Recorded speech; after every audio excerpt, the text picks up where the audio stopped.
guys, I'm Island Turtle. Welcome to BOMISpirit. I also go by Rodin as well. This is the weekly intuitive astrology reading for January 30th to February 5th. Yes, February 5th. We have a couple transits happening this week. Ceres is going retrograde in Libra on the 3rd, and on the 5th we have the full moon in Leo. I will be doing a live for the full moon Leo. I haven't scheduled it as of the recording time. I'll be scheduling it after the fact, but I will be doing it definitely between, I don't know, February 1st and 3rd, most likely. Most likely over on Patreon, and I do post them after the fact to Vimeo as well for anybody who's interested but they don't want to be a patron. It's just $6 a month if you want to hang out with us during the new moon and full moon lives for anybody who's curious, okay? Don't forget to check out the website as well, where I do offer astrology services, and on Patreon I have other content outside of the full moon and new moon lives as well. All right, so let's go ahead and get started. Actually, hold on, time stamping, because I always forget. Always. Okay, I actually just finished doing a impromptu live over on Patreon. I've been having some downloads for the collective, and I felt compelled to go on Patreon. Sorry, I'm like, what element am I missing? Air. Jesus. I felt compelled to go live on Patreon to talk about it because we're going to pull cards, but it does relate to some of the stuff that's happening in the week. So you're going to be hearing about some of that stuff here. Yeah, so let's talk about what's going on this week. So for this week, there's been a huge theme in the collective that I've been noticing: the polarity of love and fear, the polarity of choosing to act and connect from your soul or choosing to act and connect from the ego. As I've been dealing with people like out in physical reality, the extremes of the polarities are so shocking right now that like people who I've known, I'm seeing them really choosing ego and choosing fear, and it's almost like we can't even perceive each other. It's like we are living in those two different realities at this point, and that's part of what's happening collectively. There is this like new cementing of timelines in these groups, and I've been talking about the gateway, being in the gateway. I think I might talk about that on Patreon, but I might have spoken about it here. But that's very prevalent this week. It's also peeking up into the energy of the full moon Leo, okay? So going over the astrology first, and then we're going to go ahead and get into collective messages. If you want to just know about the collective readings and messages or the elemental readings and messages, they're time-stamped for your convenience, okay? But we're going to talk about astrology first.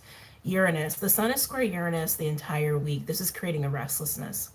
It's creating a restlessness and a little bit of like that tendency to potentially fall into ego battles, and it's not going to be for everybody. There's kitty cat. The sun is in Aquarius and Uranus is in Taurus, okay? So we have that fixed energy on fixed energy. Mars is also kind of at like the middle of all of these astrological aspects, like the middle of the playground, if you will, the center of things. Mars is in Gemini and is square Venus and Pisces all week. Mars is also aspecting Chiron. Mars is also aspecting Juno. Mars is also aspecting Orcus and Asteroid. I'll be talking about all of this for the full moon live, by the way, but don't get too caught up on all the things I'm saying. Just listen to the messages behind what I'm saying. Mars being in Gemini, like I said, is kind of like a center force for this week. And then with Uranus being square the sun, which is also part of the full moon energy, it's creating this like intensity around restlessness and this intensity around taking action and potentially being very impulsive or reactionary. But this is part of the challenge this week. And you could even perceive this as a test. I'm not perceiving it as a test. I'm just perceiving it as it just is. That's how I try to just perceive most things. Where Mars is asking us like to take action in a certain way or from a certain place, and it's going to ask you to take action from love or to take action from fear, take action from your soul and your heart space, or take action from the ego. So it's up to you, like how you deal with these energies, right? And everything's free will and nothing's a judgment. We've all done both. We all have done both. But just keep in mind that while you might want to be reactionary and impulsive, it's really a time to be contemplative and intentional, no matter how revved up you feel. And if you feel that intensity of being revved up, like have an outlet, a physical outlet or a creative outlet, and then like really be intentional with what it is you want to do, right? And act from that place. We also have some aspects towards the end of the week that are, again, under the full moon Leo, around Capricorn and Pisces. Mercury is going to be sextile Neptune, and Vesta in Pisces is going to be sextile Pluto. So we have this sextiles happening between Pisces and Capricorn with these different celestial bodies. So what does that mean? It's really about taking inspiration, creative energy, downloads, intuition, and seeing how we can create, how we can move forward, how we can have growth and solidify that into the physical reality and be successful with it in a long term way from the lessons of Capricorn. So, this is a time where if you do choose love, if you do align with your soul in that way and you're very intentional and contemplative instead of impulsive and reactionary, this is a good time where you could actually bring some dreams into your reality. Really powerful manifestation abilities going on there. Now, what happens if you're choosing fear and ego, right? You're going to be just repeating stuff. It's going to be frustrating. You might be so impulsive and reactionary that you get so tired of where you've been, or get so amped up, maybe too overly excited again, or overly restless to just start new things, that you do it in a way where it's not well thought out, and maybe it doesn't work out, or maybe you get blocked on in some way, or maybe you like are trying to create from that space, but then you create something you don't intend to. It's almost like haphazard manifestation. Almost said a completely different word. I was like, I don't know why that word just came up. Haphazard manifestation, right? And we've all experienced that too, where we create something and it's like, wait, that's not exactly what I wanted, but that's because we were acting from some sort of ego-based place or distorted place, or just wasn't in alignment really, right? So just keep that in mind. We also have a lot of Chiron activity as well. Okay. A lot of Chiron. Oh, wait, sorry. Okay, they want me to talk about something before I get to there. Talking about Orcus for a second. So, all week, Orcus, it's actually a dwarf planet. It's not an asteroid, excuse me. Orcus is in Virgo at 14 degrees and is retrograding and is trine Uranus all week and square Mars. Orcus, working with Mars and Uranus in this capacity, especially with Uranus being square the sun, there's this feeling, this drive of like, I want to act from a place of putting things right.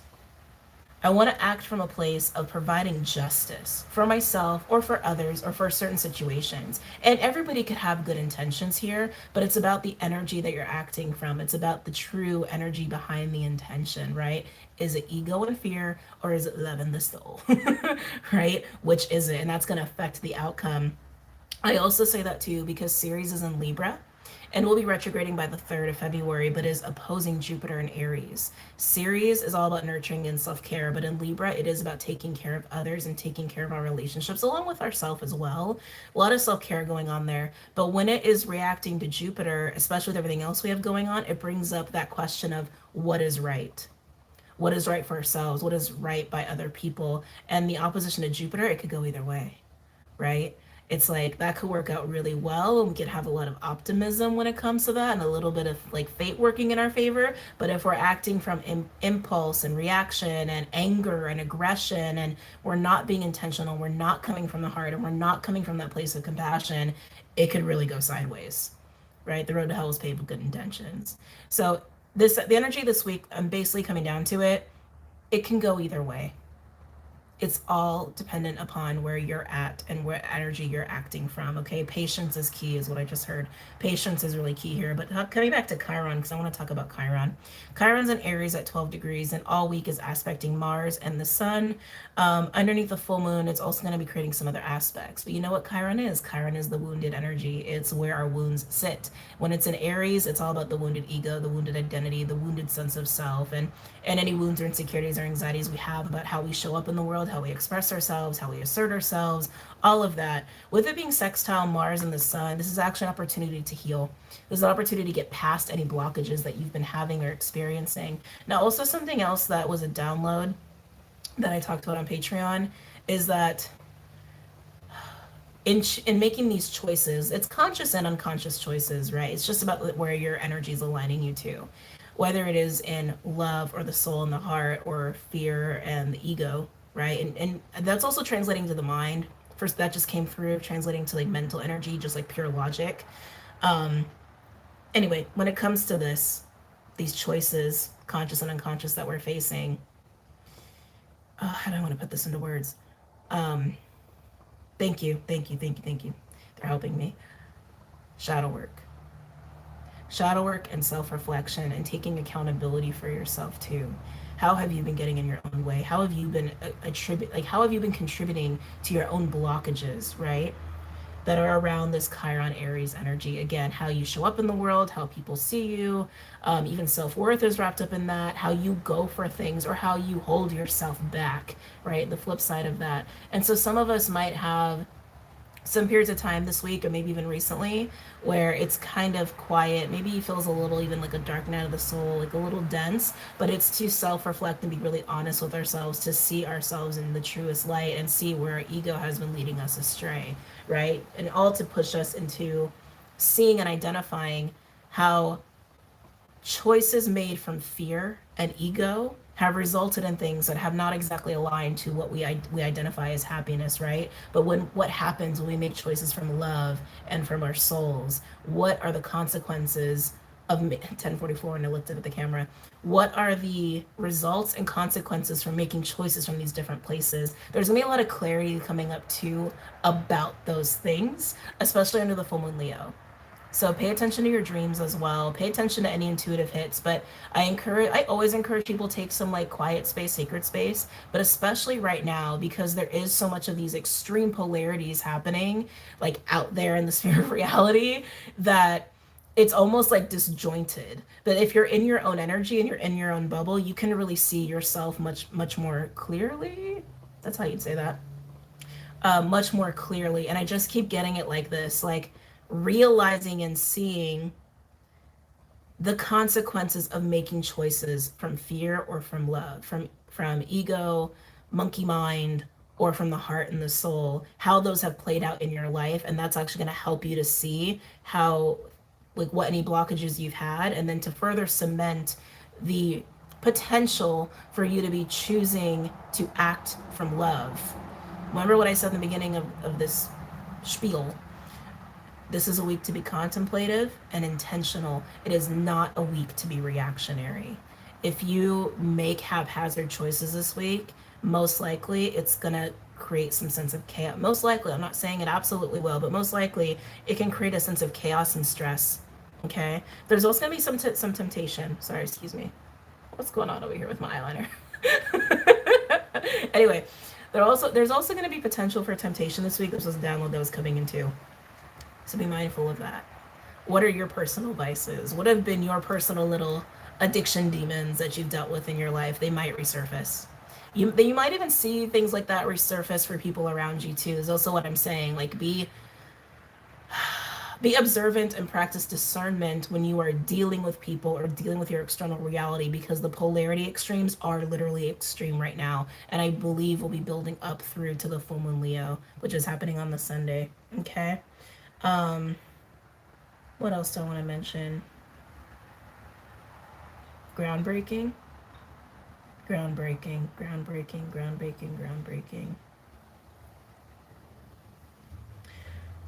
Just got two big things to talk about. The beginning and the end of the week. The end of the week, you might be very surprised as to who ends up resonating with love. That's interesting. I like that. That's very cool. Again, be discerning this entire week. I mean, you should always be discerning, but be extra discerning at this time. Leo is also big-hearted energy. We also have Cancer and Pisces that are in the mix too. Also very big-hearted energy. There will be people who will show up for you, and you might be surprised as to who they are, and you will know without a shadow of a doubt that they are in the energy of love and they are acting on behalf of their souls and their hearts, which is basically acting on behalf of the light and God and spirit, whatever word you want to use. Beginning of the week feels very masculine. It's like something about the beginning of the week feels very like very serious. You might have a lot of groundbreaking ideas coming in the first half of the week. And then as we get close to the full moon in Leo, you might be restless to act on them. Take note of any groundbreaking ideas you have. Take note of any clarity you have. Take note, again, contemplative and intentional, not reactionary. Full moons are all about clarity. Full moons are all about seeing what needs to be changed or what endings need to take place here. And when we're talking about Leo, we're talking about projects, we're talking about passion, we're talking about creativity, we're talking about how we are seen in the sphere of things, right? Some of you, by the time the full moon Leo comes, you're ready to come out of hermit mode. If any of you have been hermiting, that's coming up very strongly too. They're showing me the hermit card. Time to be done hermiting. Doesn't mean take action necessarily, it means come out to the light. Action will come later. Action will come when it's time. I'm feeling more some March and April with that. I feel like this is more for those who have like really big ideas, or like, you know, maybe you've been in a state of confusion and you're like are getting closer and closer to having that confusion be alleviated. Obviously, it's not everybody. Everybody's in a different space. This is just the messages that are coming forward. Anything else? I'm really liking this vibe of emotional support that I'm feeling. And again, I feel like there's more so around the full moon Leo, which is also about connections and social energy too. Again, big-hearted, generous energy. Again, you might be very surprised as to who is coming from that space, that loving space, that loving energy. I just really, really like it. I really like it a lot. Have fun with that. It feels just creative, and that can translate into so many different things, like work, projects, or just fun, just purely fun with people. Learning. Some of you guys are actually going to start like getting into some new, it's, how do I describe this? Like, not an obligation. Some of you guys, it could translate that way, but it's like something that brings you fun and joy. But I feel like getting in on it with people, like a club is an example of that kind of energy. And as a result, you could be learning something new. But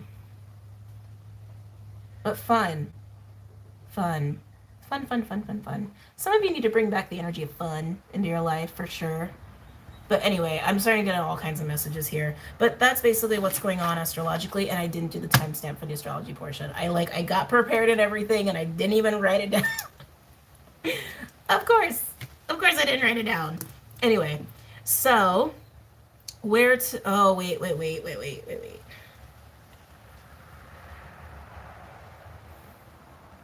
There's nothing wrong with being independent. Sorry, this just came through. Some of you guys might get a little triggered, or people might get triggered by you, when you or they perceive, which means it could happen, it could be real, it could be not, perceive a threat of control. There's a break, they said groundbreaking again, groundbreaking. This is part of the channel, thank you. This is part of the download that came in earlier on Patreon. This is also a week to recognize when you get triggered. Any anger or pain or grief or agitation that you're feeling might be an indication. Maybe a little bit of an alarm bell, a little bit of a flag, if you will, a little bit of a sign personally, that there's something deeper there.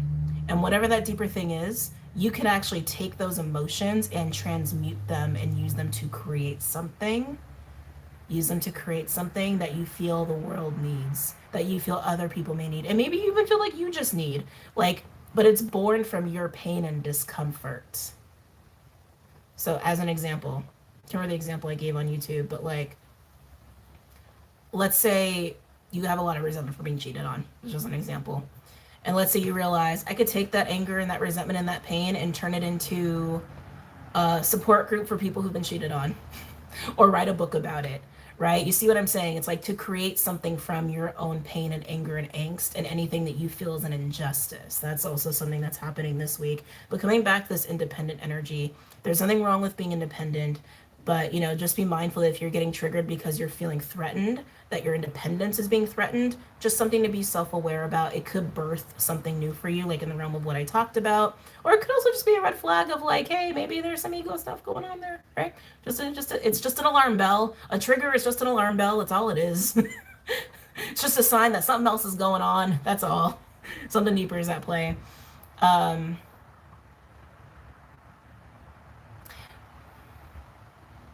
on, what is this? This is also a week for some to write a new rule book for yourself. Maybe a book that has less rules, if you will. Oh, whoa. I don't know if you guys just heard that. Just heard a huge crack in my neck as I said that. Wow, that was crazy. I don't feel like I moved my neck that much. Whoa. Wow. I just felt that go all the way down my back into like the back of my heart.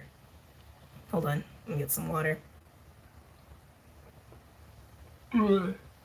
That was crazy. Anyway, trying to get refocused here. Uncomfortable. Um, there's a lot of leader energy coming into this week, especially into the full moon Leo. Some of you might step into that role of saying, you know what? Screw expectations, screw traditions. Here are my rules. You don't have to ascribe by them, but here are my rules and values and belief systems. And I think this trumps what tradition has brought me. And maybe you're just sharing it with people. Maybe this is the thing you birth, right? But yeah, a lot of like leader energy, a lot of like, not screw the crowd, that's not right. Like, screw the common way.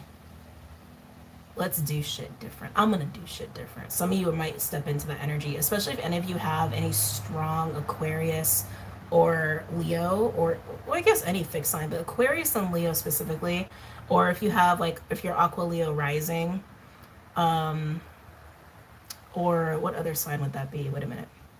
Wait a minute.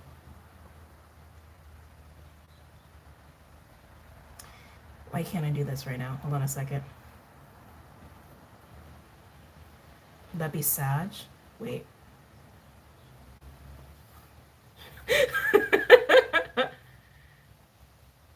Yeah. Or Sag Gemini rising. I wouldn't be surprised. Yeah. Anyway, so just some stuff to note of what's going on. So if you're looking at your personal charts for where you might experience some of this energy, I didn't do the ranges ahead of time. Give me a second. Aquarius, Taurus, Leo. Aquarius and Taurus 10 to 15 degrees, and then I would look at Leo and Scorpio. I would not nix Scorpio because we also have Cancer and Pisces energy going on. So Scorpio energy might be kind of activated. But Aquarius, Taurus 10 to 15 degrees. Ooh. Yeah. Aries and Gemini 10 to 15 degrees as well. Pisces and Libra and Cancer are at play too, like I said. So is Capricorn. Actually, for Capricorn, I wouldn't shy away from looking at your house of Capricorn, because Capricorn and Pisces, where we're going to have this manifestation ability. Or if you've been struggling in those houses, which your Capricorn houses, everybody's probably had a little bit of struggle. Okay, because that's where Pluto's been. But especially my Cappies, I know you guys have kind of been through it. But yeah, in the houses of Capricorn and Pisces, 20 to 25 degrees. 20 to 25 degrees Pisces, Capricorn. I wouldn't prioritize it over Aqua and Taurus and Gemini and Aries, because those are like the big heavy hitters this week. Most predominant energy. But like I said, with Vesta working with Pluto and Mercury working with Neptune, both in Pisces and Capricorn, those shouldn't be totally ignored either, but I wouldn't prioritize them over all the others. I know I gave you like literally 6 signs to look at.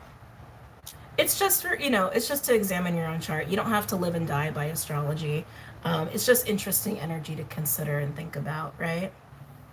Okay. All right, let's go ahead and get into the collective message here. Okay, where are we at? I'm gonna make sure I do the freaking timestamp. Make sure I don't miss it this time. Okay. Okay. God, I hope I'm not lagging. All right. Hello, collective. So let's get into the messages of the week here.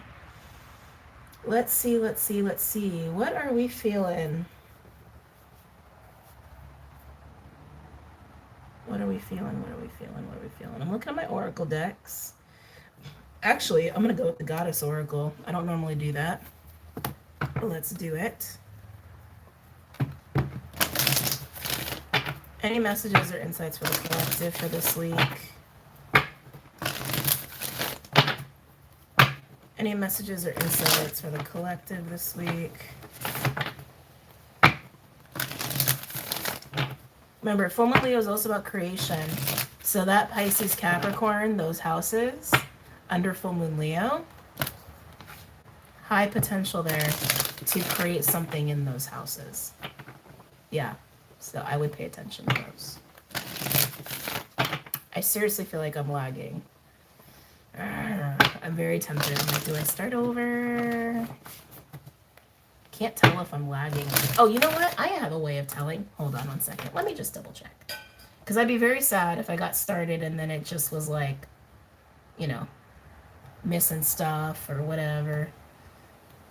Hold on.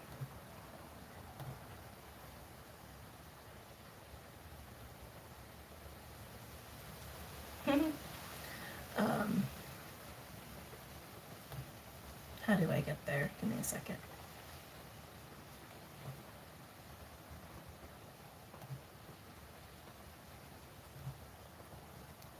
Yes, I want to go here.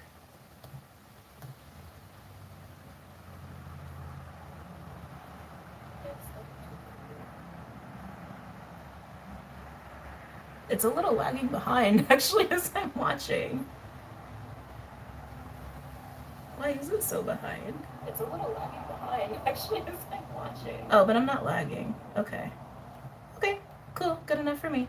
All right, back to it. Back to it. Any other messages or insights for the collective for this week? Any messages or insights for the collective? They're bringing up the elements. Why are they bringing up the elements? Magician energy? Magician energy. Yeah, magician energy. Okay. Owning our inner magicians. Any messages or insights? Ooh, Nyx with secrets. 40 breaking down to a 4. The unknown. So sometimes when this card comes out, it's about understanding that we're not always supposed to know everything. There is magic in the unknown, which to me, I always say with the unknown, think of it like excitement. Think of it like an adventure you just haven't yet discovered, right? The surprises of life, if you will, doesn't always have to be scary. Doesn't always have to be scary, but I'm actually getting a very strong like high priestess vibe here, almost like they bring up magician again. Yeah, I feel like this is much more about getting in tune with like hidden information, hidden knowledge, like getting in tune to your intuition to uncover truth, which is really just discernment. That's really just discernment. We've also been experiencing a lot of lessons with the collective the last few years about being comfortable with the unknown. That we can't always know what's going to happen. We don't really have control. Control really is an illusion. And that just is. And that's okay that that just is.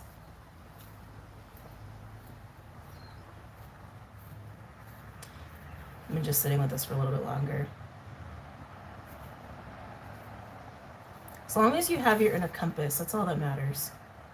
As long as you have your inner compass, you can navigate in the dark. You can see in the dark. Thank you. That's the message behind this. As long as your inner compass is working and you're connected to it, you'll always be able to see in the dark. Even if you don't know what else is lurking in the dark all the time, 1044 on my messed up clock, you can still navigate it. Let's see. Ooh, wow. The sun and the future was Scald, and I believe this is pronounced as we. 51 breaking down to a 6, 47 breaking down to 11. We have 4, 6, and 11. Just shouting out the numbers for those who are into numerology here. Wow, wow, wow, wow. This is why the unknown can be exciting. This is literally looking at 2 cards representing a prosperous future. Let me double check the lag. Do not trust technology. Give me a second. Okay. Oh, it seems fine. Okay. Anyway, sorry. This is looking at cards of walking through a portal into prosperous, abundant future. Quite literally. There's also a generosity, too, that I'm feeling here. What's this generosity? I'm just feeling a generous energy. So some of you guys might be feeling more generous as you start getting comfortable navigating through the unknown because you're making sure your inner compass is working. And especially those of you who are acting from love and acting from your souls, you're more likely to be able to embrace this kind of energy. I feel like it's also a presence too, like practicing gratitude in the present, like helps you to be more generous, and then in turn, like you get returns on that generosity, right? when you live in the present and for the good of all, and not just for the self. Any other messages or insights for the collective for this week?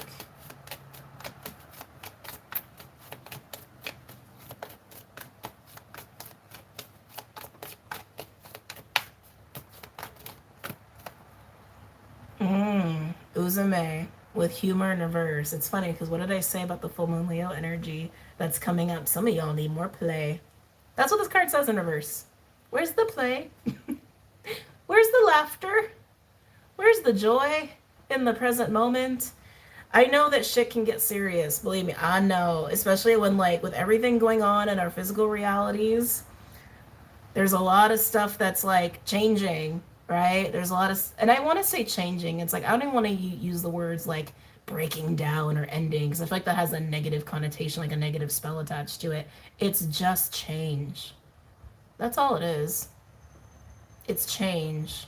It's change. It's change. It's change. So bring me back to that message I had earlier too. The things that have taken away your joy and filled you with anger or resentment or grief or whatever, you can take that and you can transmute it into something you can create. You can transmute it into a new beginning. You can transmute it into something that you can birth or create that can bring joy and healing to other people. Just saying. And I do want to put this with Nyx.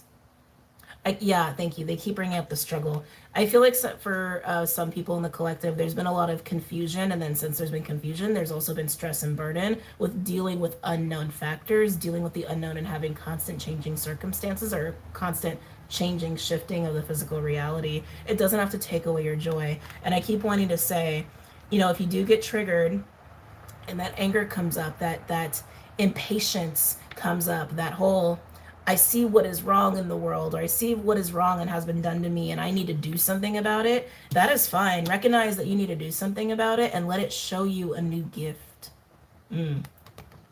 Let it show you a new gift or something you didn't even realize you had to offer, which is your own experience. That's all it is.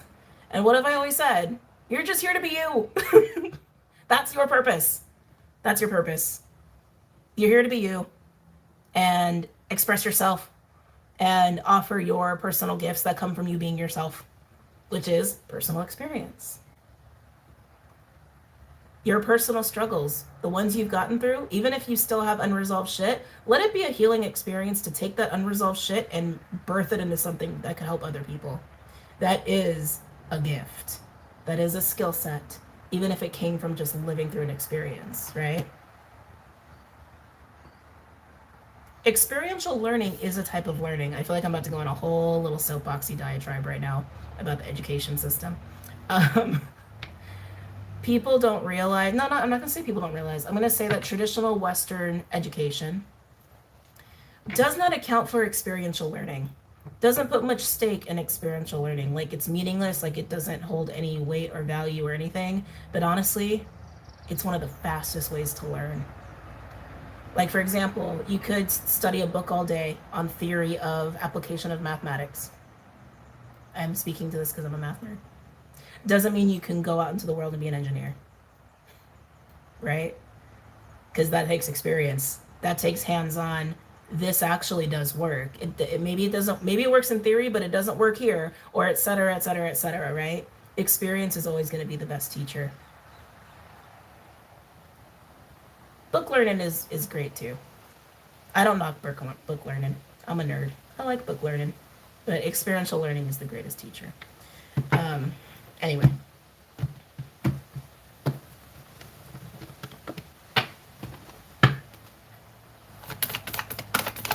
Any other messages or insights? Sorry, I have to stop. I gotta be a little soapboxy for a second. That's also something that irritates the shit out of me too with like traditional institutional learning. Like, why aren't there more hands-on classes? Why aren't there like literally programs that are just, I mean, there are programs that are just purely hands-on learning, but it's like, there isn't enough importance placed on that because some people cannot learn from books. Some people are not built that way. Some people, their brains don't work that way. Some people need to have the literal experience of I tried this and it doesn't work, or I tried this and it does work to actually get things. But anyway, I'm done. I'm sorry. Any other messages or insights for the collective for this week? Ooh, Nimosine with the past. 37 cyclical energy and creative spark with Bridget in reverse with an 8. Aphrodite with romantic love in reverse. All right, here we go. Here are the blocks. Here are the blocks. Nimosine with the past. You can guess what that's about. It's a 6 of Cups energy. This card literally speaks of what about the past is still living in the present? What about the past is keeping you from adapting to the present to get to the future? We literally have the past and the future here. Quite literally. This also feels like being in a transitionary period, which the whole collective is in a limbo right now. The whole collective is in this weird window of time right now that's trying to get shifted out. Okay? But anyway, this is what seems to be the present for the collective. Feeling like there's unknown stuff going on, trying to navigate it, trying to even be in control. There's an illusion of control here, and everything that I said too about the play and the humor stuff, right? And also everything that I said too about taking the things that like have made you unhappy, have been injustices, have made you angry, and doing something with it. So you uncover a gift or skill you didn't realize you had your whole life, right? But the Secrets card is really about being in the unknown and getting your compass right to navigate these things. So that's also part of it. But look at what's contributing to this. The past with creative spark in reverse and romantic love in reverse. For some of you, these are blockages around your sacral, blockages around your heart space, totally, which are really just emotional wounds, right? Sorry, there's a whole other video too. A topic I'm about to get into. When we say that there's okay, well, I can only speak for myself. When I personally talk about I'm picking up a blockage in this chakra or in this chakra or in this part of the body, it's because I can feel some energetic distortion there. That's all I mean by that, which always is emotional based. Could also be programming, but that's also tied to emotions. This is actually something that, this was probably like a year ago? I don't know, sometime in the last year. I channeled the Arcturians. Not on camera. I was like doing my little meditation thing. And I channeled the Arcturians, and they made it very clear, and it's something I've like known, but it was just like nice confirmation. Anything here, like, oh, you've got a root chakra block, or you've got a sacral chakra block, or whatever, it always comes back to the heart. It always comes back to the heart. Because there's some sort of experience or memory, which isn't always true memory. Sometimes they're false memories. I almost want to say false evidence appearing real, fear. Anyway, memories, narratives, stories, which is also programming, that have caused some sort of dissonance with your soul. That's all it is, right? So these are attached to events, memories, false or true, right? Which is, again, also programming or things that have been traumatic, that relate to relationships. I'm actually hearing hope. Relate to your sense of hope or lack thereof. Relate to this feeling of, I can do this, I can't do this. Passion, inspiration, all these things that have caused dissonance with your soul. Okay? You could think of it like separation consciousness, where your soul wanted this, or your soul was guided to this, or wanted to hold a frequency of this. And something happened that said no. Something happened that made you believe or remember, false evidence being real, or remembered that can't be true. Dissonance with your soul. Anyway, digging into those things, to move past those things, to recalibrate the present, and also, like I said, to recognize that the roots of your anger or your grief or your discomfort actually relate to some sense of injustice you've experienced that could be your secret little gift or skill set to give to the world. So you could finally move into this very generous, this very abundant, this very prosperous, creative, new beginning, if you will, or new reality, new way of being, etc., etc. It's very healing energy.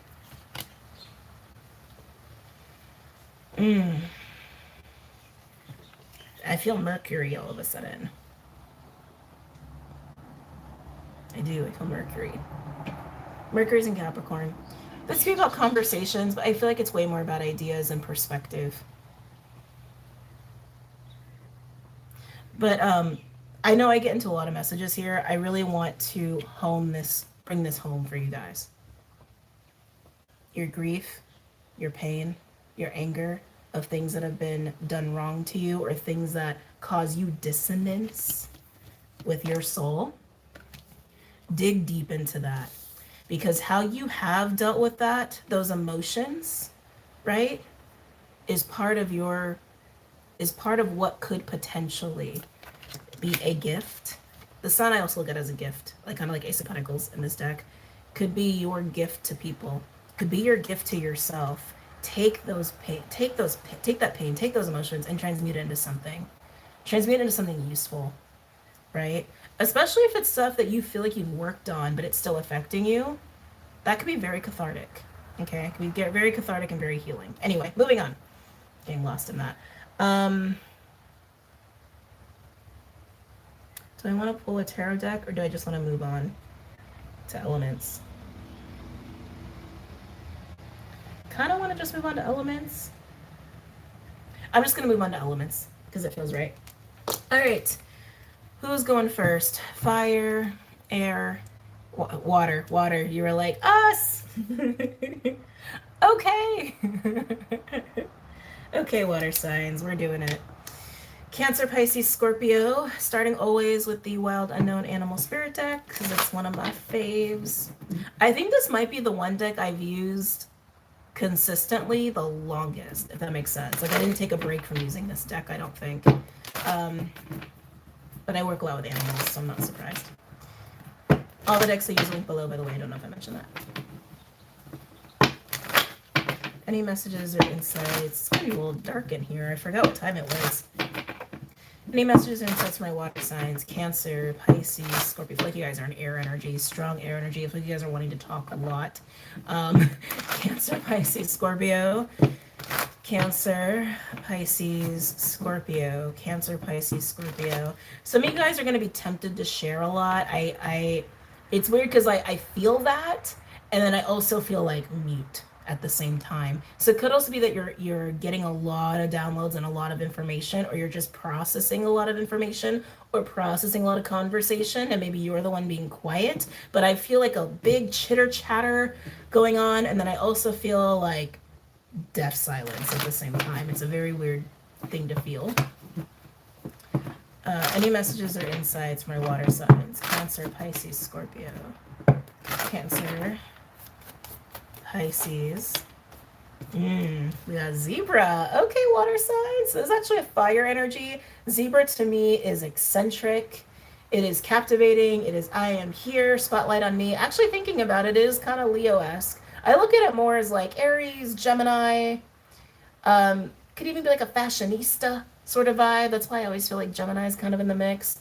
But it could be the strong Leo energy coming through. But this is creative expression and being seen.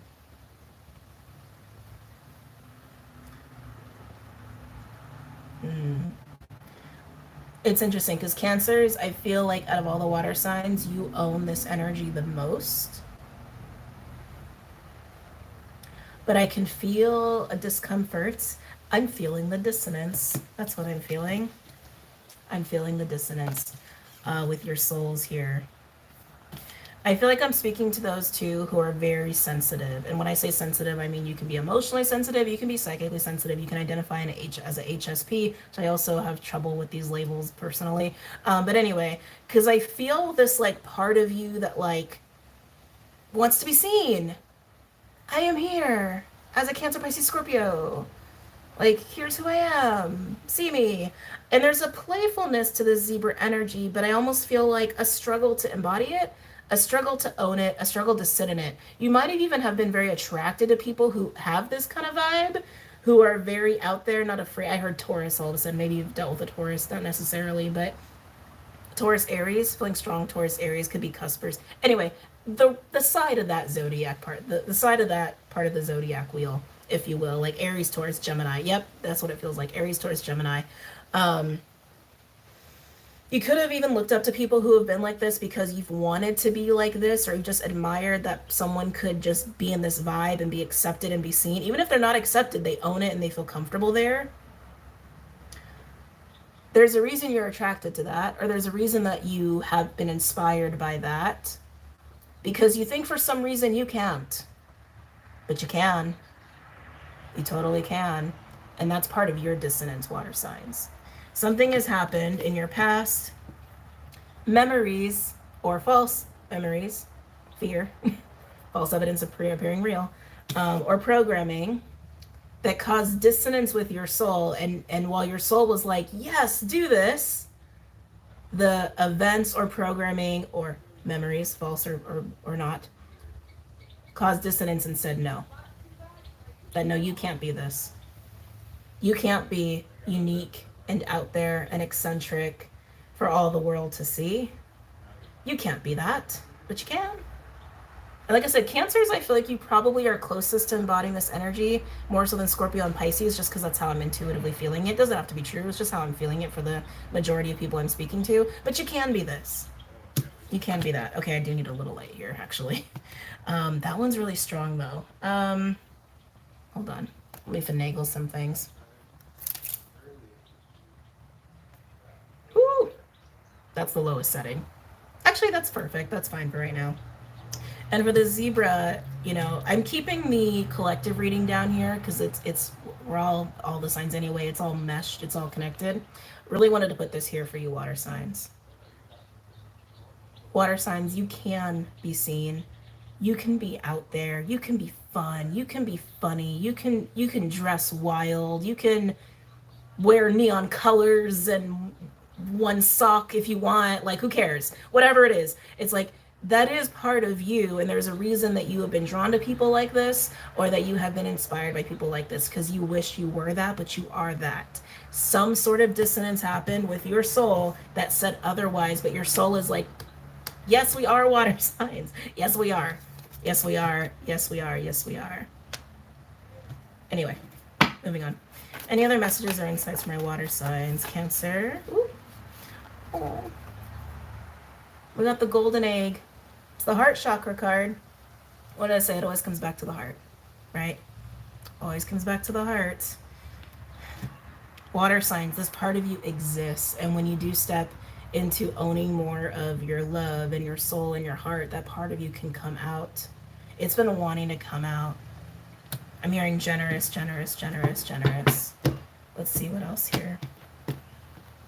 Some of you, I'm also, and this is make me a little sad, but some of you, I'm just feeling like you feel like you never got to play, or you feel like you never got to like be in the mix socially, like almost like, you could say it's like rejection issues, but like maybe you want to be popular, you never got to be popular. It's like, it's got that kind of vibe to it. Like, I never got invited to parties, or I never got asked out to go here, or whatever. Like this feeling of kind of being forgotten about, like being in the background. But you can be in the foreground. You can. You totally can. Any other messages or insights from my water signs? Cancer, Pisces, Scorpio. Ooh, fire ant. The dissonance is rising to the surface. This is anger. Fire ant comes out when something is, there's dissonance or an uncomfortability, and it's creating tension or anger, or a trigger is building. It's exactly what I've been talking about. Let that show you the truth. Let that show you what you can offer. Right? Yeah.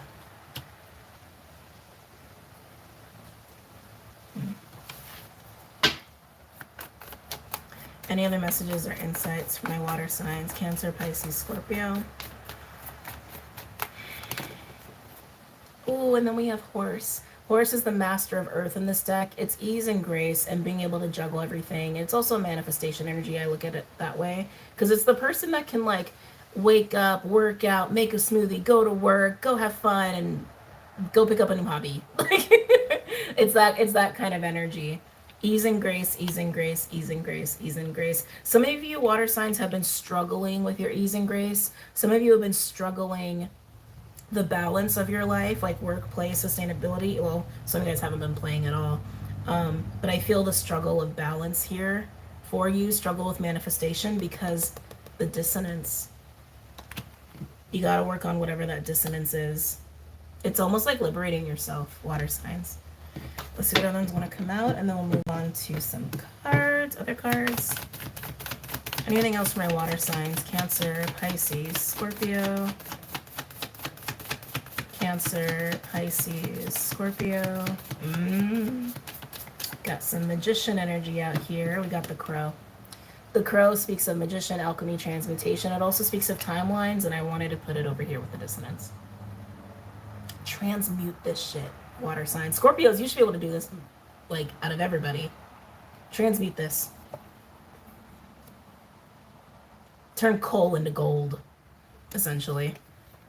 Okay. Overall, we have the rabbit, which is fear.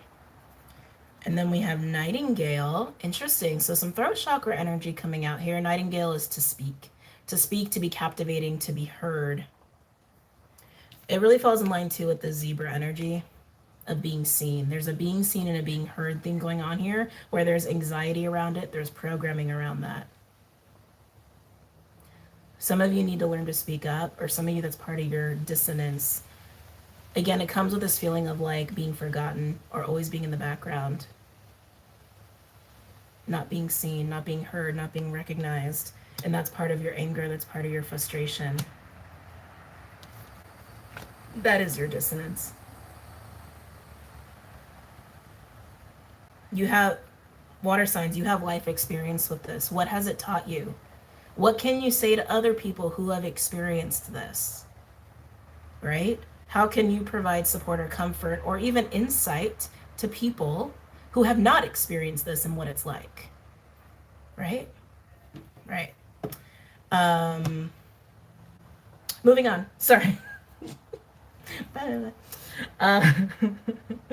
Let's see. I feel like some of you, this might even equate to like, I always feel like these things are labels, and I think labels can be restricting and cause distortion. So that's just my personal belief. You don't have to take that as fact. You don't ever have to take anything I say as fact. I'm just telling you, I'm just speaking from my own life experience all the time. Some of you might identify with mental illness, or some of you might identify with some sort of psychological dysfunction, whether it's like, I don't know, it could be anything, ADD, anxiety, extreme anxiety, HSP, or being on the spectrum, or whatever it is. And it's like, again, I like the label thing really bothers me, but for some of you, that could be what it comes down to. Well, if you identify with those labels, you can advocate for those groups. You can do something for those groups, or people who are part of those groups, or people who don't know nothing about those groups. You see what I'm saying? Take your life experience and do something with it. Anyway, moving on. Sorry, I got really caught up in that.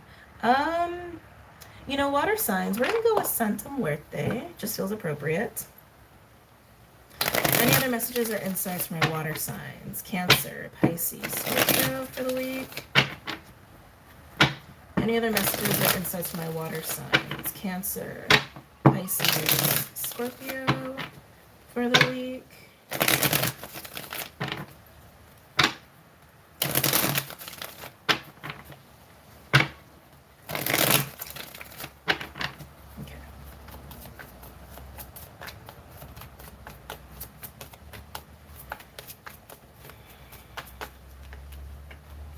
Sorry, I'm being drawn to mention this. So, some of you do have a zebra in your life and they are inspiring you. Continue to let them inspire you.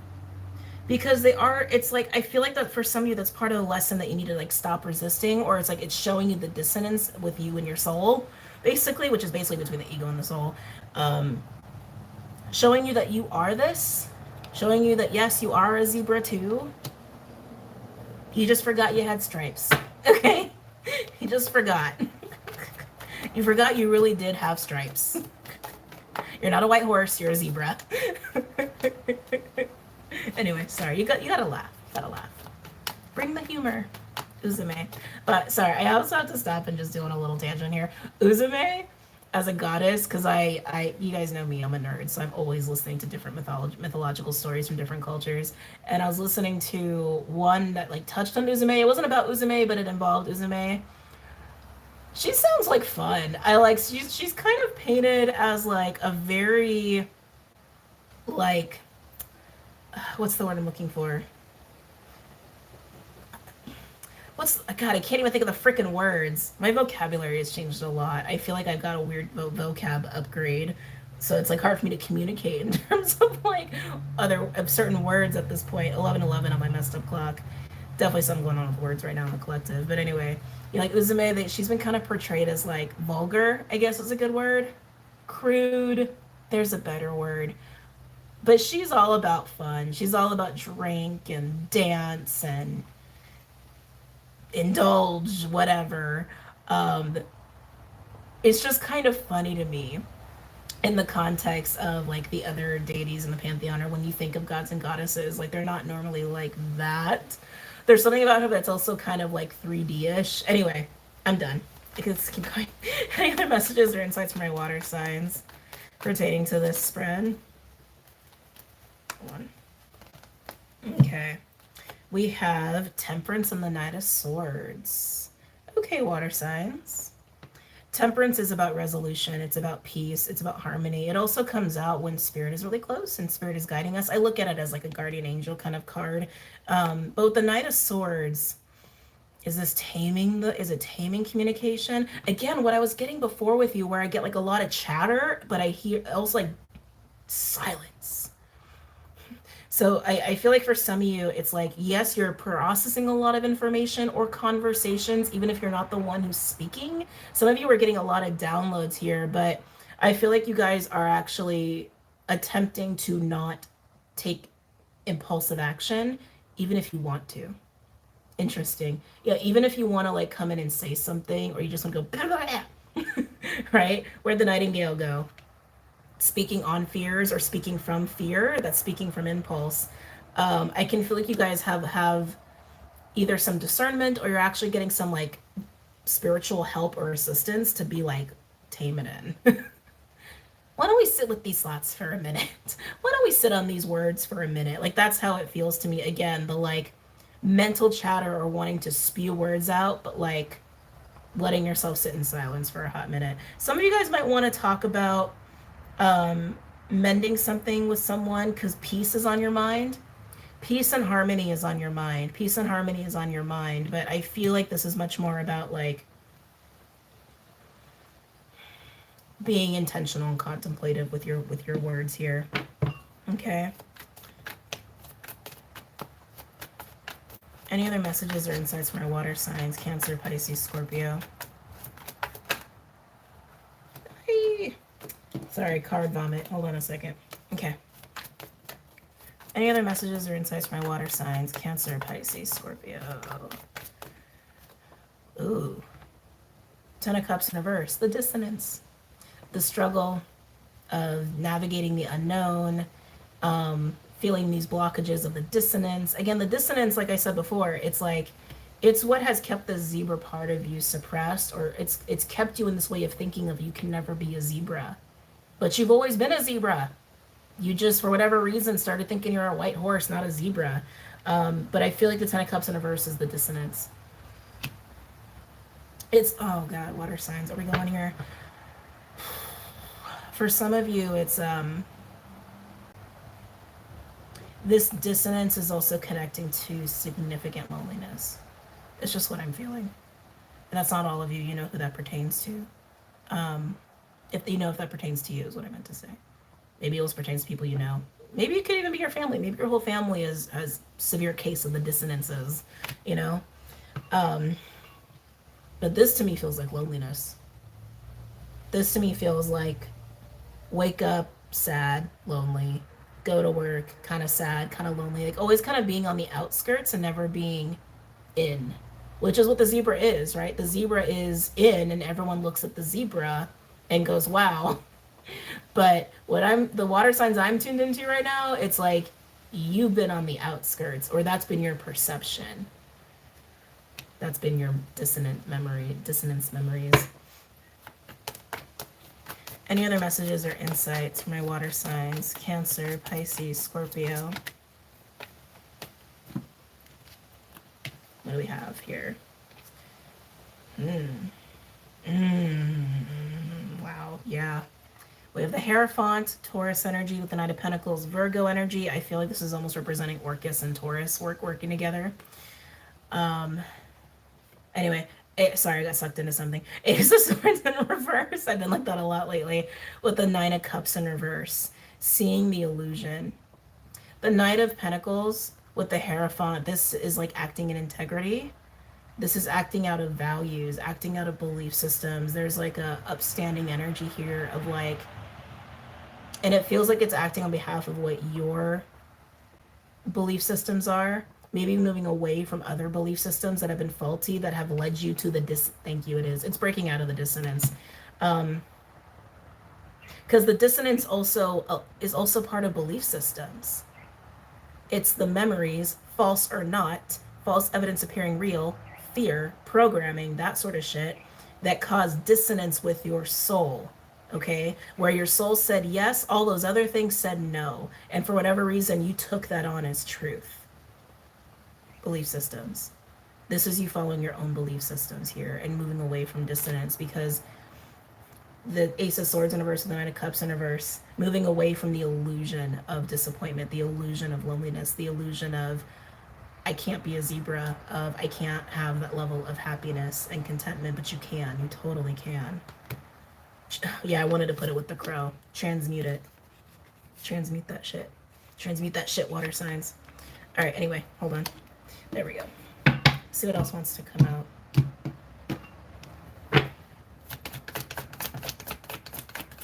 Some of you have tamed your communication too much. That also just came through here.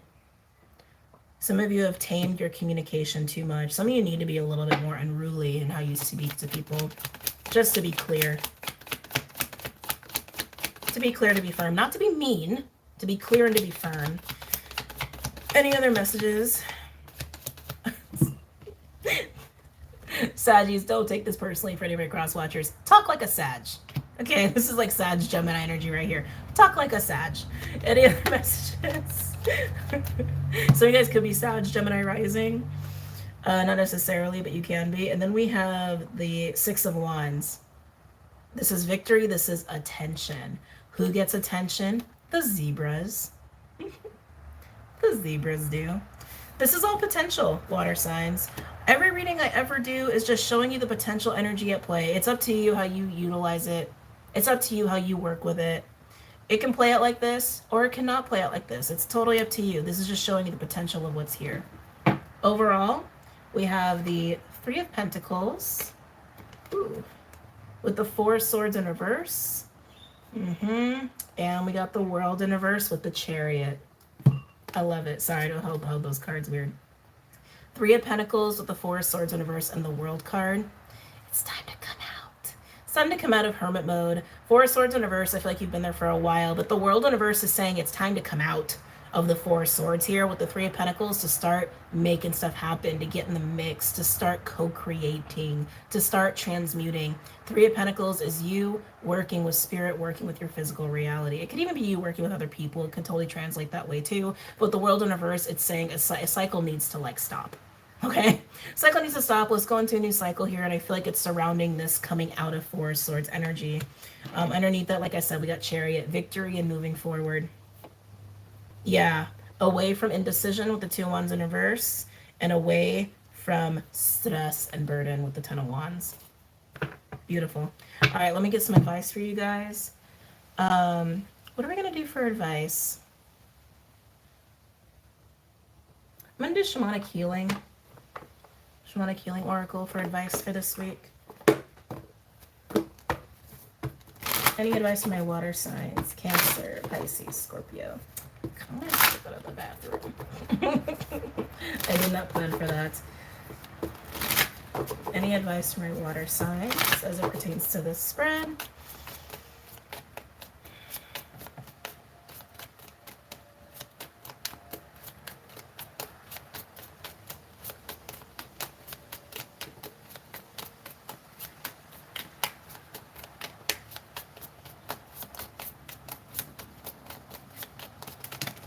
That's too many. Can I get less cards, please?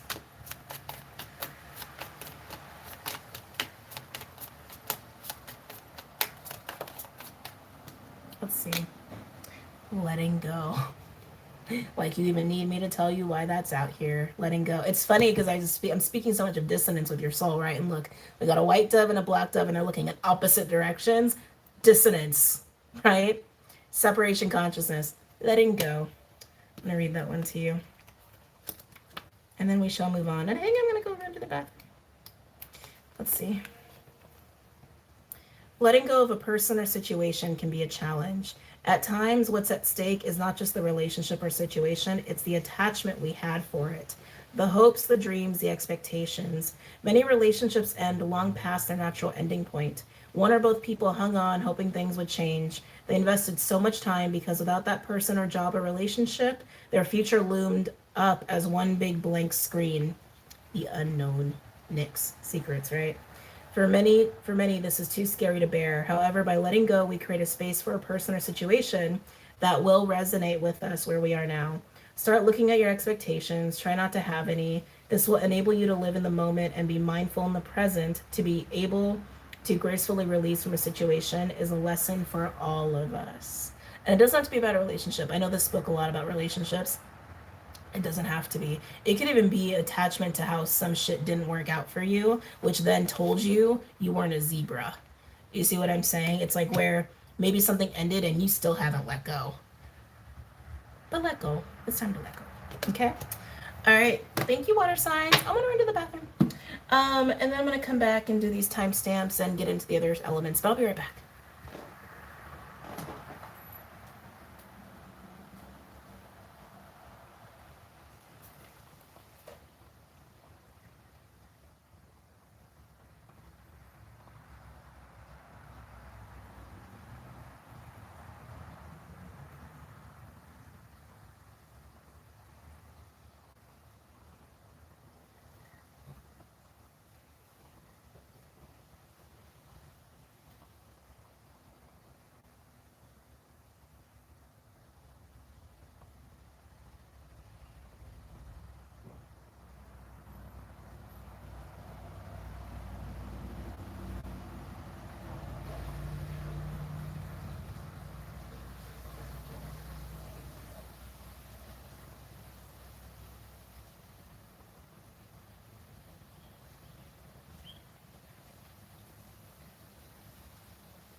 Okay, I also just thought of a great title for this video, so I'm gonna write that down.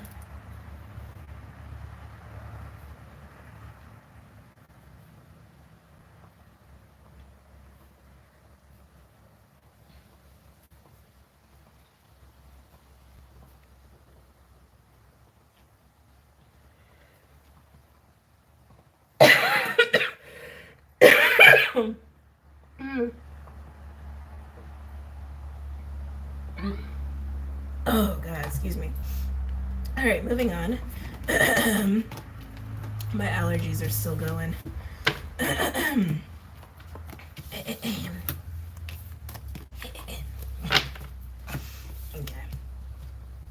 Oh, God.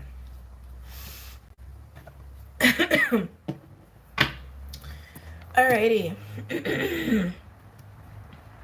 Fire, earth, or air.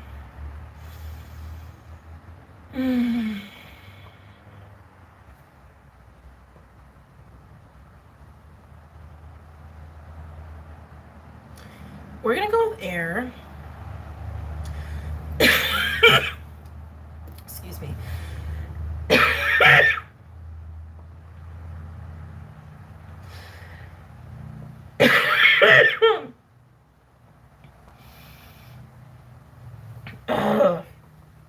Sorry, guys. Hold on.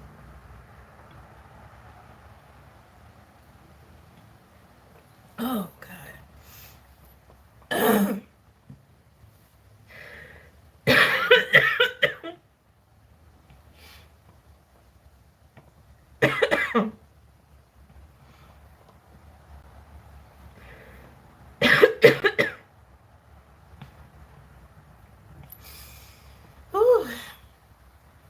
allergies, asthma, comes with a package.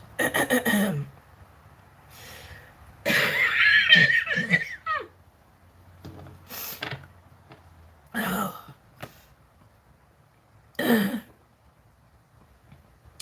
Air. I was seeing waterfalls with you. Why does that make me think of the song Don't Go Chasing Waterfalls?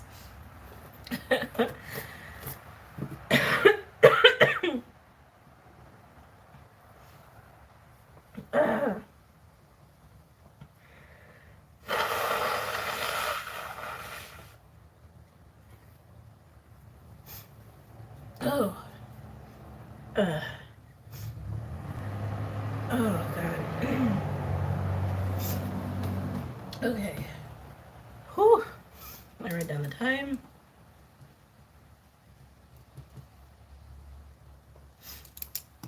Oh. Those of you just tuning into the timestamp, I just had a coughing fit, so don't worry, I'm fine. If you're like, what? Is she all watery-eyed? Watery and red-eyed. My asthma and allergies are kind of just inflamed, that's all. But air signs. When I got pulled to you, I was seeing waterfalls. And it reminded me of that song, Don't Go Chasing Waterfalls. But you should chase waterfalls. You should chase magic. Why not? I don't know, that's interesting. That's interesting how that's coming through for you. You guys could also be in a lot of water energy, which is funny because I felt like water was in a lot of air energy. But let's see, let's look at my air signs. Gemini, Libra, Aquarius. Gemini, Libra, Aquarius.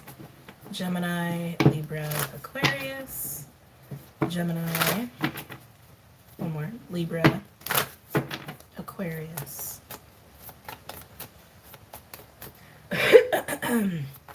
What's going on for my air signs for this week? For Gemini, Libra, Aquarius. Oh, okay. Whoa, am I taking these two? Yeah? Wow. So you guys got golden egg, just like water signs did. This might come out for everybody. This might be the weekly card. But we also have fox and shark.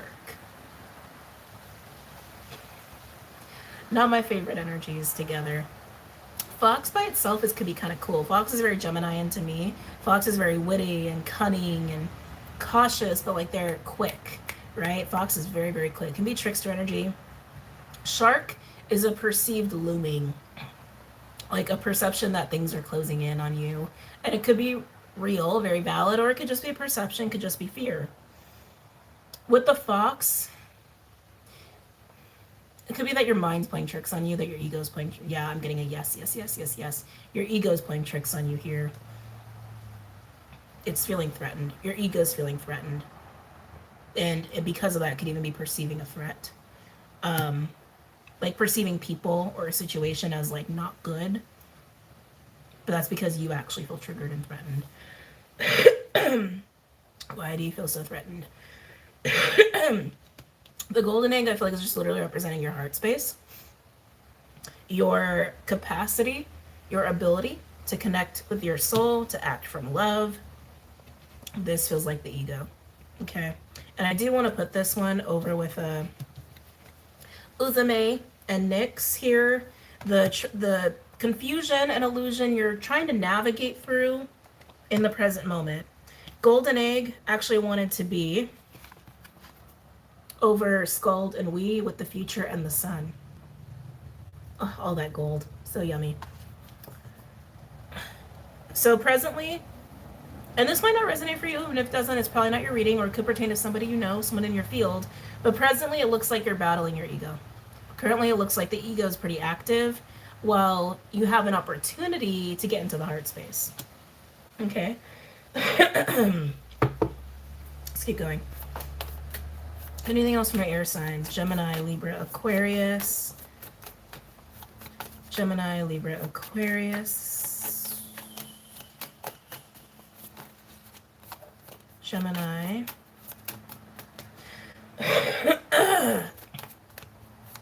Some of you guys might resonate with mermaids. I don't know why that's coming through, but it's coming through. Just coming through. just mentioning it. Ooh. Uh-oh. Uh-oh.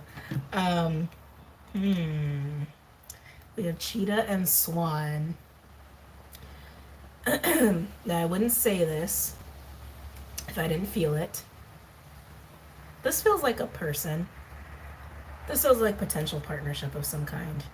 And again, I would not say that if I did not feel it strongly. Cheetah is an unstoppable energy. It's fast. It's fast. It's coming. You can't stop it. It's coming in hot. Swan does speak of partners, but Swan also speaks of integration. Integrating and balancing the light and the dark, the shadow. Could even be mirroring situations here. Why do you... I feel like you're feeling threatened by this, air signs. It's because of your past. Oh God, don't tell me that. Air signs, are you the ones who keep getting the readings about like someone coming back from the past? This is the challenge. This is the challenge. This is about partnership, or I'm going to say partnership because it's the theme of your experience with the concept and or practice of partnership. That's what's triggering you. That's what's triggering you in the present. So your past experiences with the theme or practice of partnership is currently getting your ego very agitated. It's currently putting you on this feeling of alert or being threatened in some way, but it's your ego that feels threatened, okay? Now, could it be someone from the past coming back? Sure, but I feel like it's way more about your experiences with practicing partnership for some reason is part of your current trigger, is part of your current battle with your ego, okay? Now, it could be the level of vulnerability that is required in the practice of partnership that's got you on alert and being like, no, not doing that, not doing it. It's about the speed and the pace is what I'm getting to. Some of you guys probably have had a lot of experiences with relationships moving way too fast. Or having relationships that were very passionate that ended up burning you in the process. Let's keep going.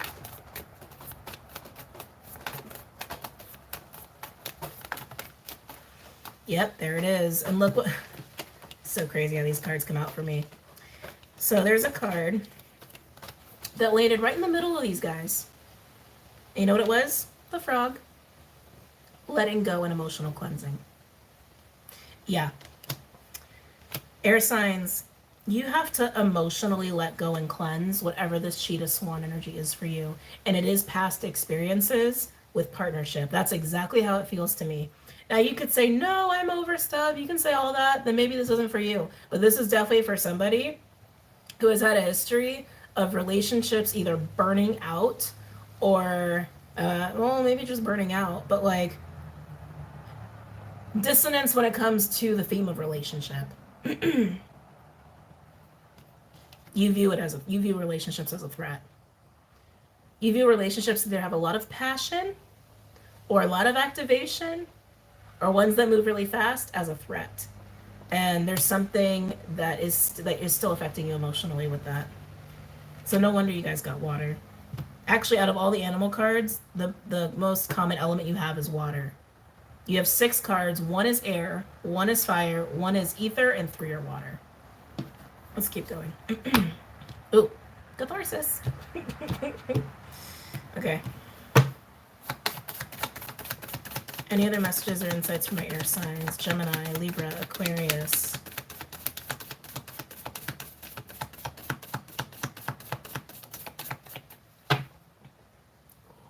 Eagle is the overall. In this deck, Eagle speaks of karmic cycles that need to end and need to start. Eagle as a spirit animal is also divine wisdom and discernment. Ooh. Ooh. I feel internal towers coming. With some of these cards that are underneath, we've got spider and dragon. And then we got like cobra and tarantula. You can feel it, right? Buffalo and dragonfly. I was like, oh, it's like making me like shudder. Some of you guys are going to have some activations coming up as you're clearing this stuff out. I'm going to be straight up with you. Some of you guys are afraid of divine partnership.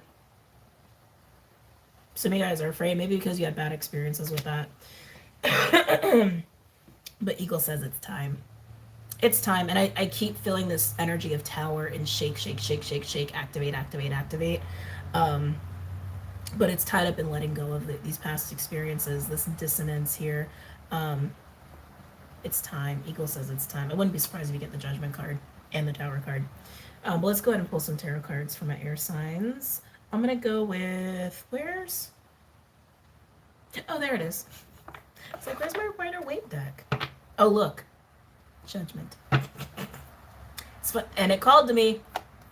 This is before even shuffling, okay? Look. Judgment and the Four of Swords. Judgment is a divine call of being like, hey, this has to happen now. This has to get done. Hello. It's basically spirit poking you. With the Four of Swords, which is contemplation and isolation. Which when people are triggered, that tends to be what they do. They fight or they flight. Right? This would be flight. And look underneath that, we have Knight of Swords. Flight. Fight and flight. Anyway, sorry. All right, let's actually get the messages out here for you. Air sign, sorry, I'm getting sucked in. Your passion has been very affected by this. Your sacral has been very affected by this, and so has your heart. So has your sense of hope. Interesting. Your sense of trust. Some of you have struggled with maintaining trust in spirit. Feels like a broken-hearted energy. I mean, it just does. Any messages or insights from the air signs? Gemini, Libra, Aquarius.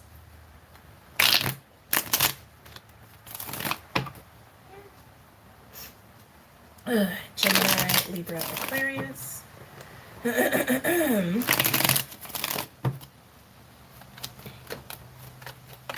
Feeling King of Wands. I don't know if it's going to come out, but I'm feeling that King of Wands Leo energy, which is a very confident taking action. I'm feeling attraction there. This could be somebody in your present, or it could be somebody who things did not work out so well in the past, and it's caused dissonance with your soul and this lack of faith. Oh. This is not for all of you, but this is definitely for a group of you. You got really sucked into this person. That to me feels like it could have been a catalyst, or it really was some sort of like divine partnership of some kind that just didn't work out. Not sucked in, that's not the right way to say it. It was just like unstoppable, which it's exactly what Cheetah and Swan is. It's unstoppable partnership, unstoppable alchemical process, activation process, integration process, but it feels like it's with a partner. It feels like it's with a person. I think a lot of attraction was there between you and this person. I think also a lot of just spiritual connection and understanding of each other. You could have even perceived this person to be a twin flame at one point. And something that's just a pattern of having these kind of intense relationships, and they haven't been working out. They're still in your heart, which is not always a bad thing. You know, I get that love and all that and relationships can be painful. I totally get it. But it doesn't have to be at a certain point, right? It's like we can transmute that pain. We can transmute that pain. We can also hold on to the energy of the love that you felt for this person or with this person. Hold on to that and not have it attached to the person and what was.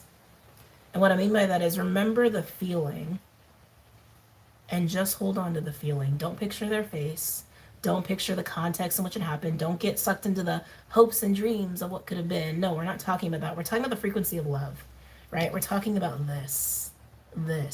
And for those of you who resonate with this part of the message, with this kind of King of Wands energy, you had this with this person.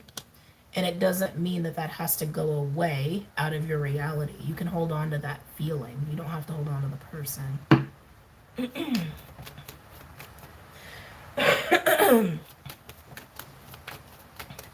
Yeah, they keep showing me the King of Wands over and over and over. Any messages or insights for my air signs? Gemini, Libra, Aquarius. Gemini, Libra, Aquarius.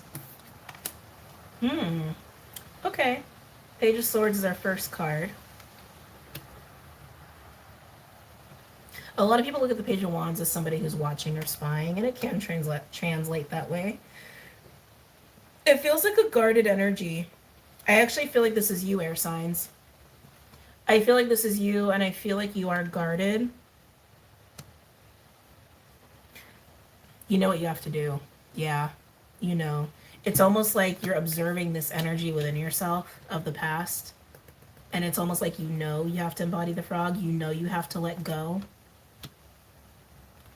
And you're just kind of sitting with it. That's how it feels to me. You're just kind of sitting with it. And I can feel this guarded energy around you. But like I said, your ego's a little triggered. Your ego's definitely triggered here. Some of you are really avoiding the process. And like I said, you're triggered by something happening in the present. So you could be confronted by somebody where there's potential partnership, or maybe you're confronted, like I said, by a situation that calls for you to have vulnerability or calls for this kind of level of being in your heart space, being connected to your soul, acting from love. And it just has you feeling unsafe, right? And you're like, maybe this person's the threat. Maybe the situation isn't good for me. But deep down, you know it's you. So you're just in this Page of Swords. You're in this guarded energy. And you could be very observant of a person or a situation that is triggering you here. But it's you. I feel like it's you.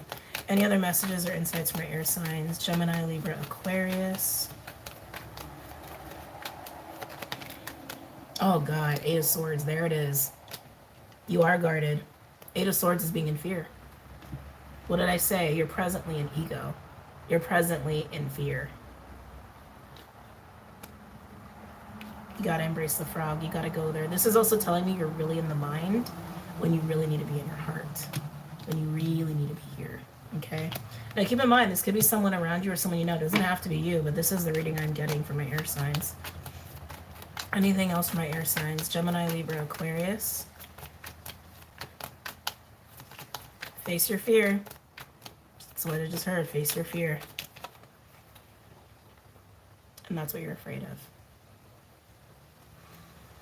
Oh man, I got the chill saying that. That's what you're afraid of. You're afraid of the Ace of Cups. You're afraid of experiencing this again. You're afraid of going to that level of vulnerability again. You're afraid of listening to your heart again. That's what you're afraid of.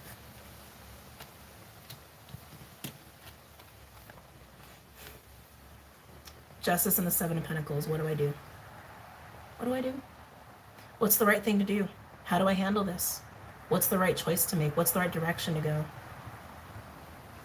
Seven of Pentacles also speaks of evaluating what you've accumulated so far, what you've learned so far, and how to move forward.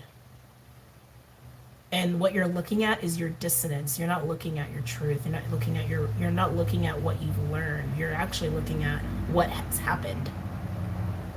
And it's all about how you're looking at those pentacles. Are you looking at them as if you've harvested pain and suffering? Are you looking at it as if you've harvested lessons? Right? Justice is here to bring balance, to bring some sort of resolution to something, right? And this is the theme of the week. Take your pain, right? Take your pain, take your grief, take your dissonance, and create something out of it. Create something out of it that comes from the heart, that comes from the soul. Hold on, we got a kitty cat here. Buddy. It's almost his feeding time, so he might be getting a little bit more active soon. I know, Bubs, I know. How do I bring justice to myself? Look at these experiences as lessons you've harvested, not just pain. Okay? What did it teach you about you? What did it teach you about relationships? What did it teach you about what it is you want? What did it teach you about your heart? Right?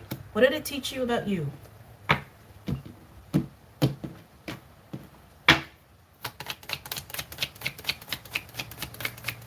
Any other messages or insights from my air signs?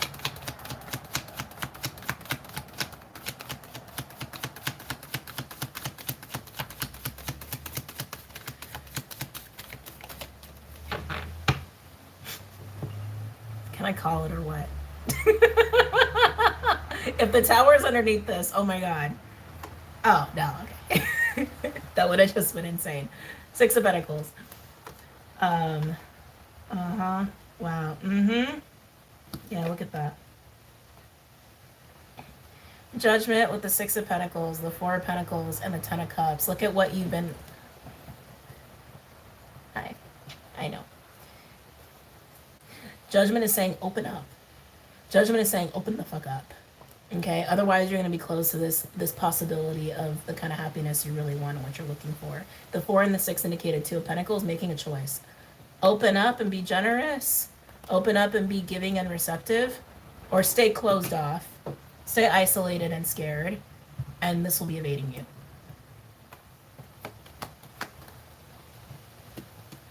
Some of you guys are on the brink of...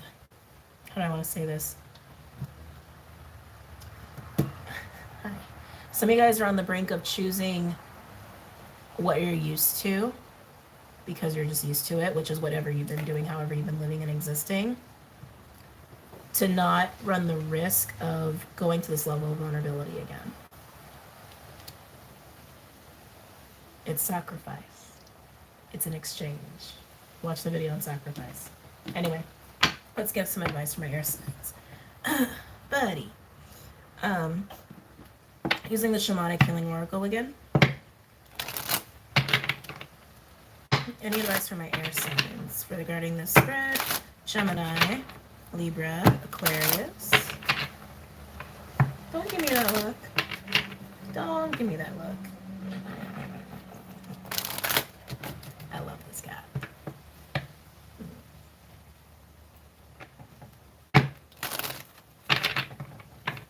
Any advice from my air signs? Gemini, Libra, Aquarius.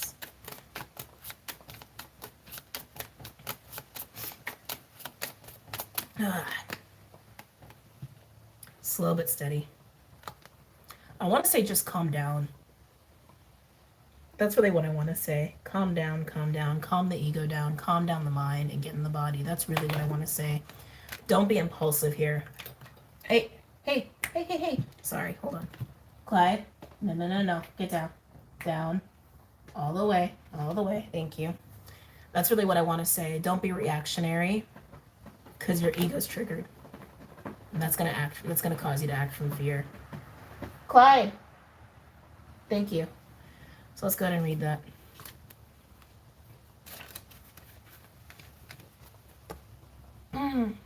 Don't rush the situation. More often than not, divine timing and our timing are not the same. When you try to speed up a life experience, a relationship, or even a project, you circumvent necessary experiences or lessons along the way that will contribute to a perfect outcome. Know that wherever you are in the situation, it's the perfect place for you to be. If this place is causing you anxiety, perfect. Now you can look within and ask yourself why. What are your fears surrounding this perceived delay in getting to where you want to go? What is the worst that can happen? What is the best that can happen? What if we remove the words best and worst and just let things unfold at their own pace without attaching judgment? Like I said, your past experiences around relationships are affecting this. They're affecting this part of you that's triggered, and they're affecting you to be, and they're causing you to be in fear. Which tells me there's something presently causing that to happen that's reminding you of these past experiences or causing you to look back on the past. That could be because you're being presented with a relationship, like I said, or being presented to have this level of vulnerability and level of faith and trust. And for some reason, you're struggling with that. Maybe it's not going as you expected. Maybe there are delays. And you're like, what the fuck? History is repeating itself. What do I do? Scared. Right? Don't be reactionary. Just take a step back. Calm down. And revisit it, right? Look at it from a higher perspective, right? Let go of control. All right, moving on. Oh no, those were all cards. Okay. Ugh. Yeah. Ugh, so dazily. Okay. That deck is done. Who do we have left? We got Earth and Fire, right? Yep, Earth and Fire. I know, buddy. Fire. We're going to go with my fire signs.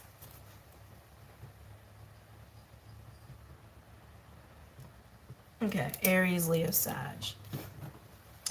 Hey, fire signs. How you guys doing?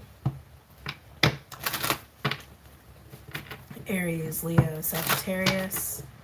Aries, Leo, Sagittarius. Aries, Leo, Sagittarius. Any messages or insights for my fire signs? Get over there. Aries, Leo, Sag. Wait. Fire signs. What are you up to? Where are you? Are you huffing and puffing? Are you blowing someone's house down? I don't know why I believe to say that. It's got that vibe. Like, I can see your fire. I can see it. Like, when I'm tapping into the elements, I tap into the element, unless you guys are in another element. I feel like you guys are in your own element. I feel like you guys are in fire. And I can see it's like, it's got vitality, but there's a secrecy around it. That's weird. Like you're mad. Like you're mad, or you're stirred up, aroused. Doesn't have to be sexual. Aroused doesn't have to be a sexual arousal. It's like aroused can even be anger, right? You're stirred up, but it feels like you're alone. Like you went off to the corner and huff and puff. So like that's kind of how it feels to me. You're agitated. Why are you so agitated? Curious. Any messages or insights for my fire signs? Aries, Leo, Sag. Are you taking a minute to calm down? Fire signs, Aries, Leo, Sag. Some guys are traveling. Well, that just came in really fast. If you're traveling, I do see water. You might actually be crossing water.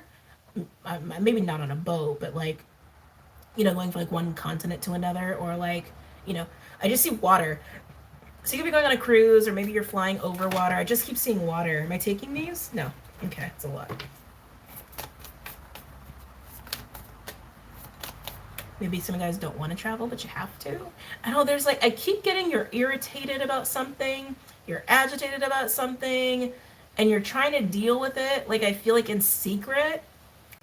I'm not going to say that's not the way to do it, but I feel like maybe it's not the way to do it. I was like, I don't want to say it, but that's kind of how it feels. Like, whatever you're upset about can't stay secret is kind of how it feels to me. I don't know. We'll see. We'll see how this comes out. But I am getting this strong energy of travel. And maybe some of you guys don't want to travel. Maybe some of you do. And then this shit happens. Like, I don't know. Something's up here at fire signs. Aries, Leo, Sag. Aries, Leo, Sag. Aries, Leo, Sag. Something's got you mad. I can't pick this up. Oh. Fire, too. Panther. It's my catharsis card. Sometimes I look at it as my sacred rage card.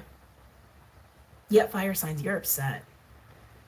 This could be presently or it could be upcoming, but like, why are you so upset? Some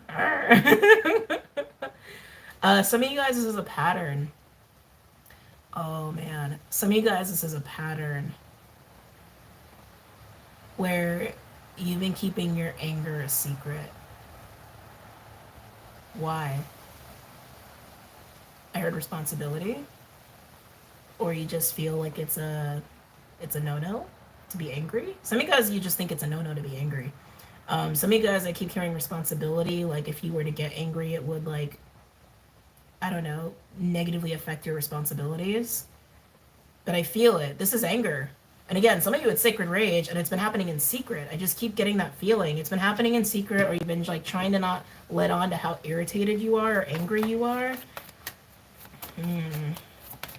Any messages or insights for my fire signs for this week? Oh, some of you guys need to see what's behind the anger, or just vent it out, let it out, have an outlet for it. Maybe pick up boxing or something, you know, where you can beat people up. Interesting. Then we have hummingbird. This feels like a very different energy. This actually feels external. I actually want to put it with we and Scald. This feels hopeful to me. This feels like a hopeful energy, the hummingbird. Some of you guys, this might be a person or an opportunity, but it's like, it's something that is bright. It's something that's of light. It's something that's hopeful. It's something that's lighthearted. It's just like, oh, like breath of fresh air is what it feels like to me with the hummingbird. You got to deal with this anger, fire signs. You got to deal with this. And it could be something that's just causes you to be angry during this week, or it could be anger you've been carrying around. And if that's the case, you haven't been giving into it, or you haven't been expressing it or dealing with it because of responsibility that just keeps coming through, or in your mind it's like bad. It's bad to be angry like this. I don't like that vibe. I don't like that frequency at all. There's something underneath that anger. For those you've been carrying around, there's something underneath that anger that has to come out to the surface. It almost feels like secrets. Like, not just that your anger's been a secret, but it's tied to secrets, or it's tied to, like, information that people are not privy to.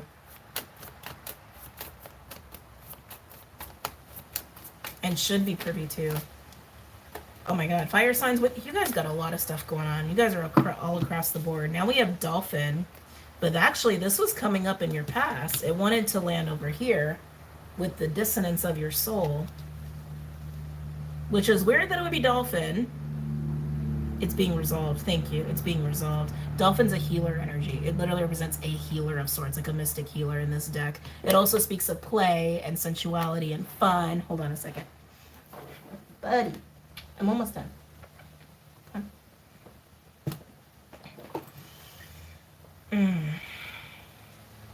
I feel like whatever your dissonance is, you're in a window of opportunity right now to heal it, to get into your heart. The dissonance has been preventing you in some way. It's been hindering you in some way. And for those you've been carrying around anger, that's part of it. This feels like you've suffered an injustice of some kind, or you've been suffering an injustice. Some of you, it's straight up resentment. And you've been suppressing it out of duty or something, like to do the right thing. It's like it has some sort of narrative or programming like that attached to it. Glidester. Sorry. And some of you guys, this dolphin, it's representing the energy of healing and getting into play and getting into your fire, right? But some of you, it's a person helping you get into that. It could be somebody who's a straight up healer or energy worker or planetary guardian, whatever, what have you. It could even be somebody who you're involved with, because this also represents sexual energy, sensual energy.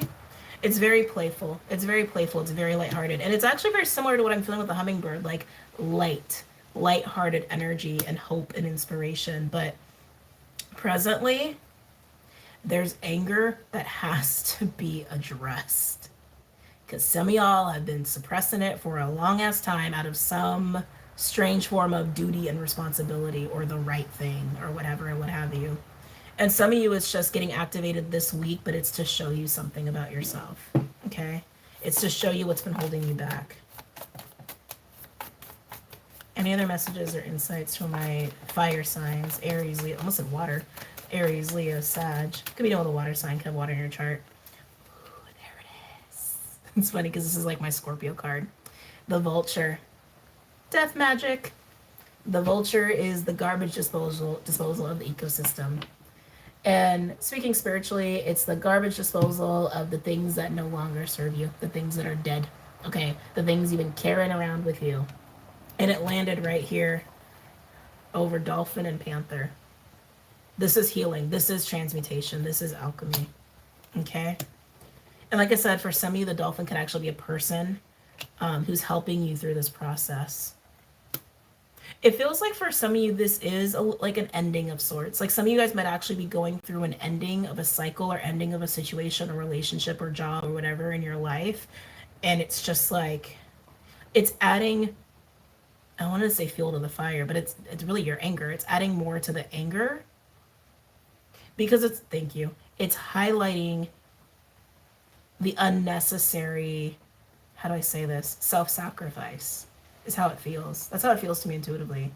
Like how much you have given up in the name of duty or the right thing when you actually didn't want to, but you did it out of this like sense of duty or responsibility or whatever.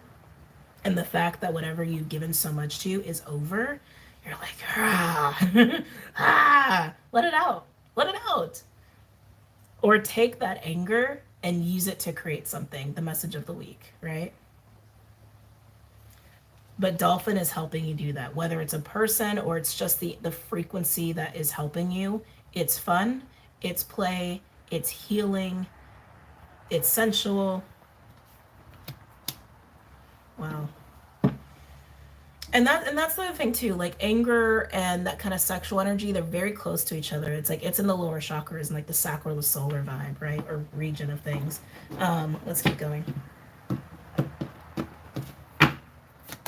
Any other messages or insights for my fire signs? Aries, Leo, Sag.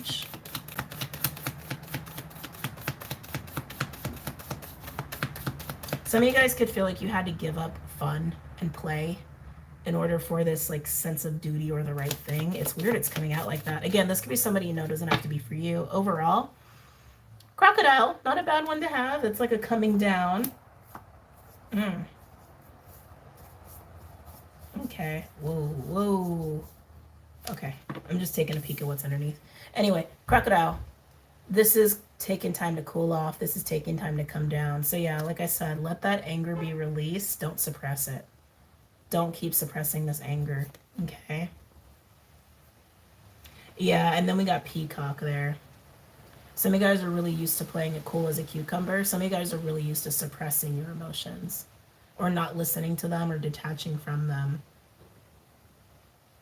You might need some recovery time. We have bear underneath that. Recovery time, like time alone, time solo, maybe a trip by yourself. Maybe that's why you're going to be traveling, some of you. But yeah, you need to do something with this anger. Okay, let's get some cards out for you. I'm gonna go with. Always like that one, no that one, no that one. I'm gonna go with this little mini Rider-Waite that I have. Okay. Any other messages or insights from the fire signs? Aries, Leo, Sag. I was like, I wrote the timestamp, right? Yes, I did. Okay. Any messages or insights from my fire signs? Aries, Leo, Sag. Aries, Leo, Sag. I hear you, Bubs.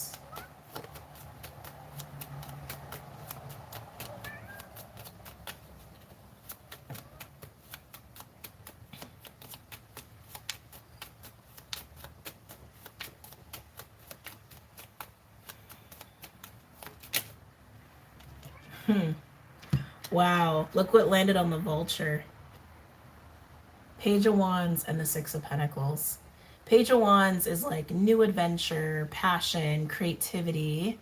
Kind of like the dolphin, is very much like the dolphin energy. And then the Six of Pentacles, which is like a helping hand or like opening a door or like an olive branch of some kind. And like I said, like I feel like some of you have a person who's helping you through this. And again, some of you it could be your own energy, but it's like it's the energy of give, receive, open to fun, open to joy, open to passion, and letting go of anger. And that's part of that is what is part of your alchemical process here of dealing with your anger, is getting into that play energy, playing with other people, joy, lighthearted energy.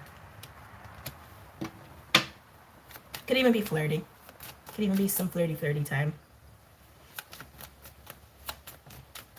Any other messages or insights for my fire signs? Aries, Leo, Sag. Aries, Leo, Sag. Yes, Bubby? Ooh! He tripped. Hold on. Clyde. I know, Bubs, but I'm almost done. I'm almost done. If you let me work, I'll be done faster. Sorry, guys. Okay. Any other messages or insights for my fire signs? Aries, Leo, Sag. Oh my, 10 of Pentacles. Okay. 10 of Pentacles is legacy. It's like, it's how you think of your long-term stability, like housing, career, money, that sort of deal. What's interesting is that we have Page of Wands, 6 of Pentacles, and the 10 of Pentacles. There's a 4 of Pentacles energy there that I do think you're overcoming. It's what you've been holding on to, which is your anger, right? And so getting into this place of receptivity and again, joy, lighthearted energy, ready for play, ready for fun. I feel like some of you are actually, I feel like you're letting somebody in. You're letting someone in, and it feels like somebody who's like similar to dolphin energy or the hummingbird energy. You're learning how to transmute your anger and let go of the past and turn it into hope. Turn it into hope. It's like, I feel like you're opening your doors to build your kingdom, but you're doing it from your inner child. You're doing it from fun. You're doing it from joy, and you're doing it with people who are in that same kind of energy and frequency. It's beautiful. Some of you have somebody who's trying to help you get there, like who wants to add to your kingdom. You're only in. Thank you. You're only interested in giving keys to your kingdom to people who vibrate with you and who want the same things with your kingdom. Does that make sense? That's what it feels like to me. You're giving away the keys to the kingdom, but only to people who will take care of the kingdom. Not take from it, not ask you to sacrifice, like who have the interest of reciprocity. I can finally get my words out.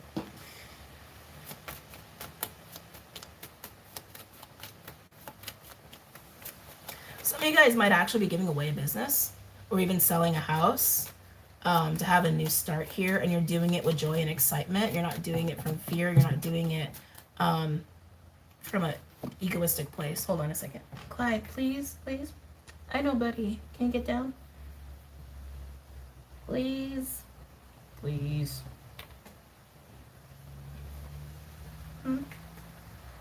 Please, Clyde. Please. He's like, no. Clyde, sir, come on. You know I'm working. You know I'm working. Don't do that. He's like, I'm just gonna dead weight if you're gonna push me. Sorry, hold on, guys. Yeah, get down. Get down. No. Here, why don't you just lay on the bed? Yeah, just lay down. Lay down. Alright. Let's keep going. Any other messages or insights for my fire signs? Aries. Oh yeah, man. Oh yeah. 10 of Swords and the 4 of Swords in reverse. There's a 6 of Swords here. You're trying to let it go. That 10 of Swords is all wrapped up in that Panther energy, catharsis, right? The 4 of Swords in reverse, you might be having trouble taking this time. And like I said, you might need some recovery time. Take it. Please take it to resolve this anger. Some of you guys might have an impatience with that. You might get kind of restless in taking that time. And for some of you, like I said, you're processing an ending. But this ending has to happen. It has to happen. Wow. I keep getting that it's circling back to how much you've given up for a situation or a person. How much you sacrificed yourself. It's totally valid. Oh! Did I reconnect? It's totally valid to have anger if you sacrificed yourself for someone else. But also, that was your choice, right? Right, so make peace with that. Any other messages or insights for my fire signs? Aries, Leo, Sag.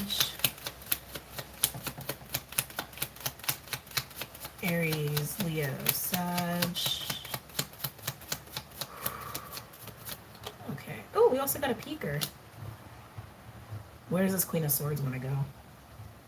Ah, with the 10. Okay, thank you.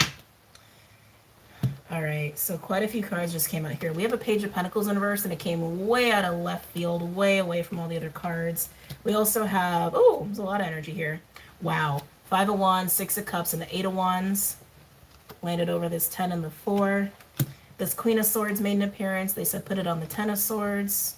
That's over here, also not surprising. And then we had a beautiful Queen of Cups come out, being in the heart space. And that really does want to come out over here.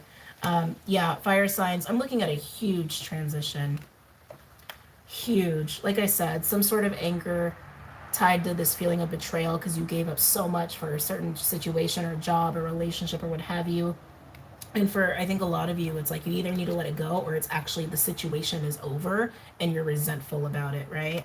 Attached to that is the Queen of Swords, practicing discernment with this, trying to understand it, trying to gain clarity, and cutting, right? Cutting the ties of the past. And then we have 5 of Wands, 6 of Cups, and the 8 of Wands. There's a 3 of Wands energy here. You want to look forward. You want to put this behind you. You want to move past the past, so to speak, where you had this struggle and you had this conflict. The Page of Pentacles in reverse over here, coming out way out of left field, feels very strange. It's Thank you. It's part of the external energy of what you're moving away from, which is like greedy energy, taking energy, selfish energy. But to have this Queen of Cups over here with the Page, the Six of Pentacles, and the Ten of Pentacles, this feels so yummy. This feels like recognizing what your kingdom could be and only letting people in who want love and joy. Like, that's it. And reciprocity. That's it. For some of you, maybe you are like, maybe you have people in your life that already align to this and you're cleaning house, right? But this is beautiful. Dolphin also goes hand in hand with Queen of Cups and the Page of Wands. It's kind of like the Queen of Cups and Page of Wands made a baby. Because it is healing, it is love, it is compassion, it's joy, and it's fun, and it's lighthearted, childlike energy. So it's both of those. A lot of healing going on here. You're moving in a great direction. So embody the dolphin. Overall, we have Three of Cups in reverse. Jesus. With the World in reverse. Three of Cups in reverse is like unhealthy emotional connections, or emotional connections that provide no emotional support whatsoever. It's time to close that shit out, right? Time to move away from that. Self-sacrificing again for other people or situations that are external to you. Yeah. And then Ten of Wands in reverse, putting the burden down of unhappiness. For some of you, even feeling rejected and abandoned as a result of your efforts to self-sacrifice, and now it's not working out. Five of Cups energy there. Yeah. I'm also getting to, and I'm just being very frank with you, for some of you, you were holding on to doing the right thing, or responsible thing, and feeling kind of resentful about it. And some of you, this is just a download that came through, that you had opportunities to build your kingdom with the right people, and you kept ignoring that out of responsibility or whatever, what have you. Okay? Can't ignore it anymore. All right. Keep in mind, this could be you, could be somebody around you in your field. Any advice for my fire signs? Aries, Leo, Sag. And then we're going to do Earth last but not least. But any messages or insights for my fire signs?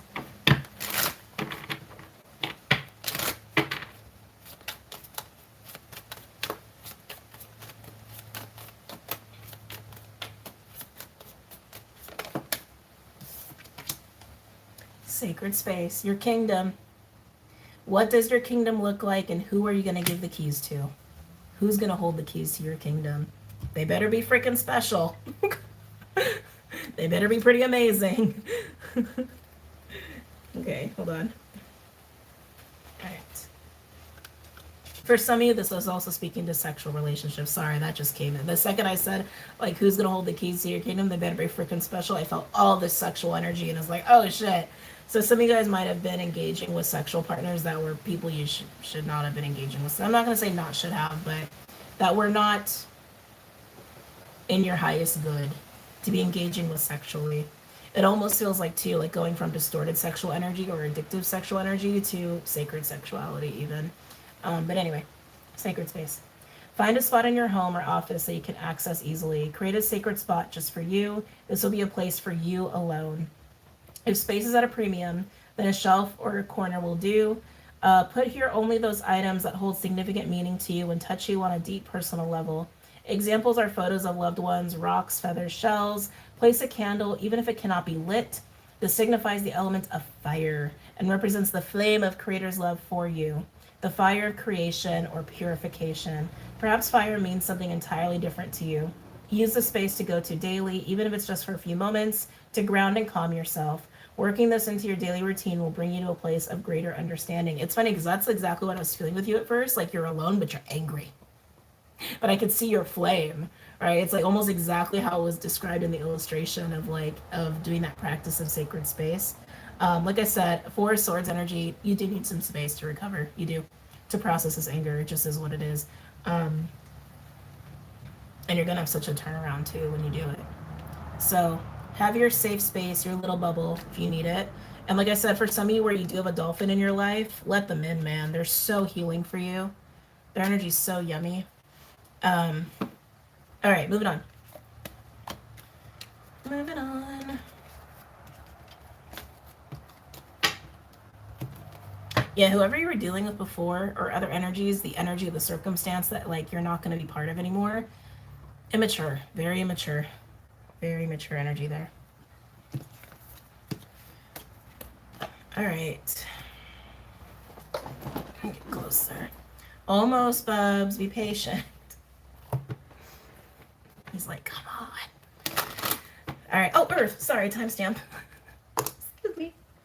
Where are we? Oh, we're almost at 2 hours. Might as well make it the 2-hour mark. Okay. Hey, our signs. Capricorn. I know he looks so sad. Capricorn, Taurus, Virgo. Capricorn, Taurus, Virgo. Are you guys up in the ether? Where are you? I feel like you guys are up in the ether, like up in the stars or something. Capricorn, Taurus, Virgo. Capricorn, Taurus, Virgo. I do. I feel like you're up in spirit. You're up in the ether.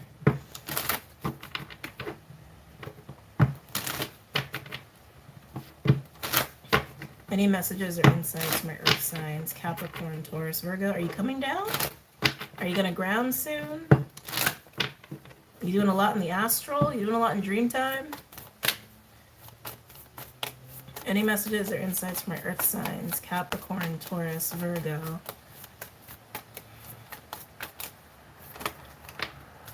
Let's see. Yeah, I think you guys are in dream time. We have Moth. Moth is an attraction energy. It's magnetic. Being drawn to the light here. Okay? Interesting. I feel like people are very drawn to you. I think you guys are, I feel like you guys are up there somewhere because I feel like there's a bubble around you. And I think you are full of light right now because you are up there. You're up in the ether somewhere. Don't know where you are, but you're not here. You're not here in your body.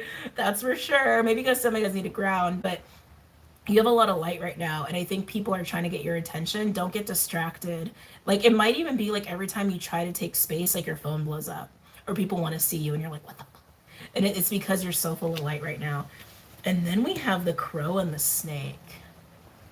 Both of these cards have very spiritual connotations, even though they're of the earth and air elements. Crow is magician energy, it's alchemy, and it speaks of timelines and magic, straight up.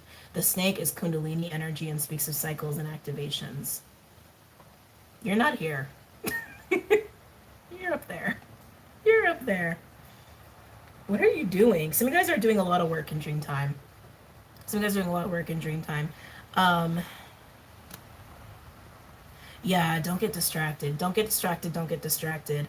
There's something about your energy field right now, earth signs, where it feels like, yes, you're doing a lot of work or you're being worked on even. And however you're engaging in your physical reality can affect that process. I'm not saying it negatively or positively. It just can affect it. You know, maybe a little disturbance here and there. Maybe cause you to take on extra energy to have to deal with. You know what I'm saying? It feels like you're really sensitive right now. Yeah, you're up there. You're up there.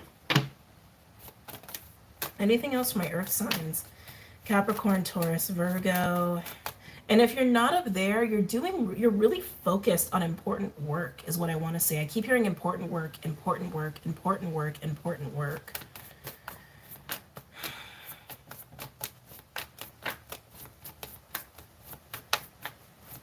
Any other messages or insights from my earth signs? Capricorn, Taurus, Virgo. Some of you guys are writing. Sorry, this came through really strong. The crow just traditionally is also a symbol of writing and the scribe. And snake is also creative energy traditionally. Some of you guys are writing or going to write.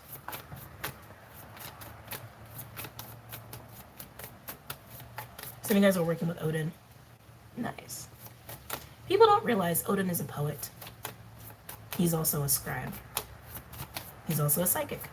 Anyway. Interesting. Why does this feel like the challenge for you? Fish is usually going with the flow. Can you flow? Can you go with the river or are you going against the river? And why does this feel like a challenge? Why is this the challenge? Because it's always the challenge, is what I heard. Because it's always the challenge, apparently, for the earth signs that I'm talking to. There's a wanting to control things. I'm feeling that pretty strongly, especially for my Cappies. I just heard Taurus, too.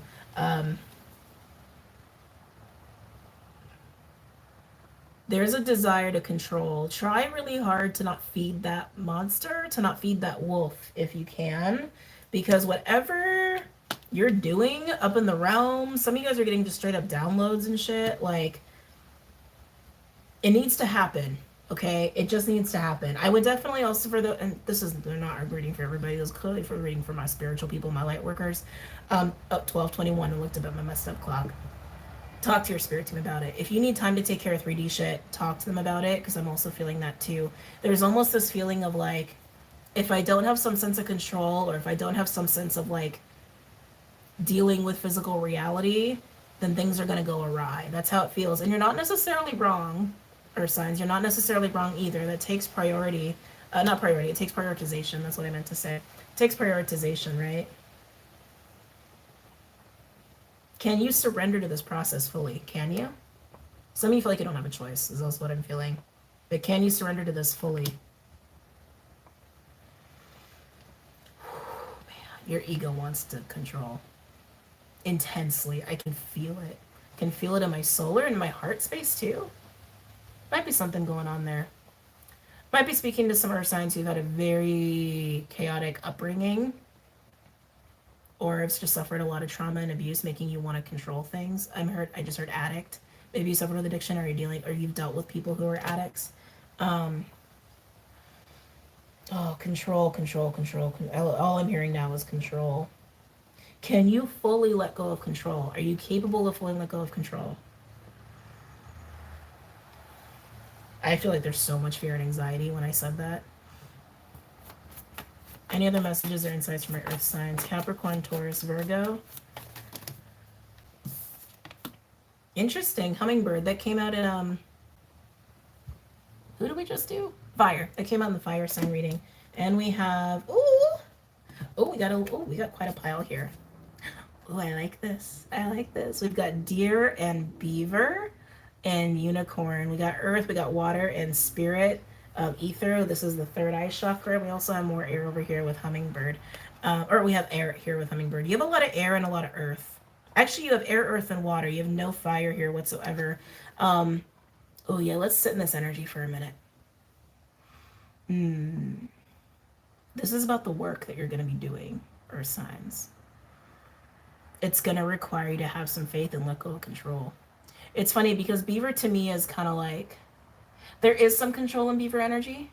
It's consistency. It's about consistent work. Yeah, earth signs, I feel like this is about you learning to balance being in the world but not of it. There's some sort of goings on in the realms, if you will, that is really important for the kind of work or project or whatever it is you're going to be doing. It feels work related. It doesn't have to be, but it's like how you're going to be existing and exerting energy moving forward. And what you really need to do is learn to balance that. Learn to balance the physical reality and the non-physical reality. It is not easy. I think we all struggle with it every freaking day. I have not met a single person who has yet to balance it perfectly. I'm not saying it's impossible. I'm just saying it's very hard. Okay? That's all I'm saying. But with the unicorn, with the third eye energy, it's like, yeah, I just feel this drive from spirit. I feel these downloads. I just feel like something magical is really going on with you. And it's about anchoring that magic into the physical reality with beaver. Some of you guys are just going to be doing grid work. Some of you guys are literally going to be like writing because scribe is coming through really strong. Hold on.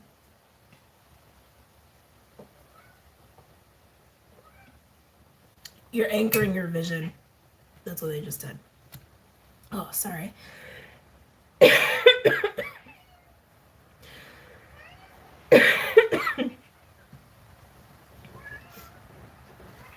I know, buddy. We're almost there.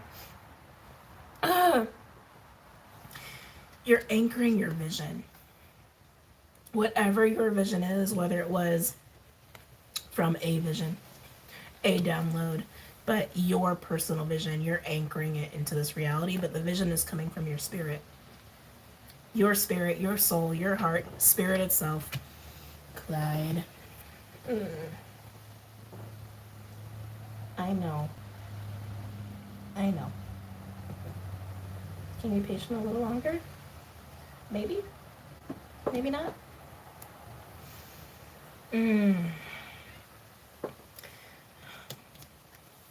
it has to require you to let go of control a little bit and be very adaptable, very flexible, and to maintain one foot in the world and one foot out of it. It's perfect balance. You're being asked to have almost perfect balance, which again, not easy and not totally fair in my opinion, but it's part of the challenge.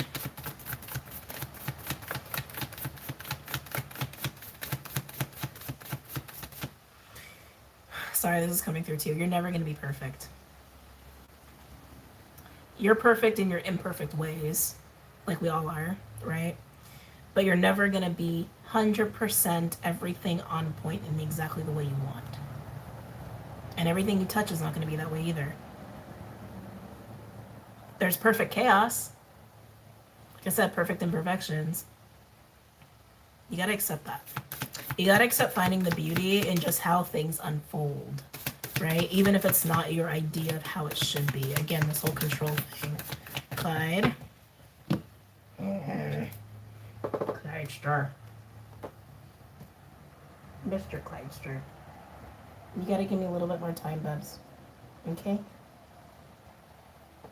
Come on. Come on. Get back in the bed. Ugh. He's like, no. He's starting to throw a tantrum. Overall, we have raccoon. You're scared. Sometimes with raccoon, I get like sad, you know. Raccoon, misunderstood. Am I hearing misunderstood and scared? Misunderstood and scared. Misunderstood and scared. Raccoon can also be a mask or mischief. But that's what I'm actually getting. Misunderstood and you're scared. Why? You're scared of failure. You're scared of loss. I'm also getting that, and this I think is something tied to your past and potentially a blockage, your dissonance with your soul, is that like people misunderstand you, or people don't see you for who you are, or people misunderstand your intentions. There's inner child work here for some of you. Some of your inner child's just really scared. And that's what it feels like, that like fear of failure, fear of loss. There's a word. What's this word? It's trying to come forward. Fear of destruction? Fear of being destitute. Whoa, some of you guys are afraid of that. A lot of fears are on the physical plane here. Let's go ahead and pull some cards for my earth signs. I'm going to do my other Rider-Waite deck.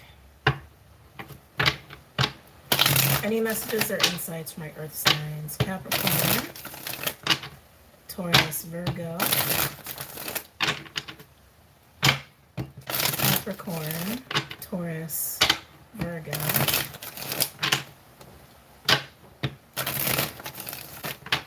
Capricorn, Taurus, Virgo,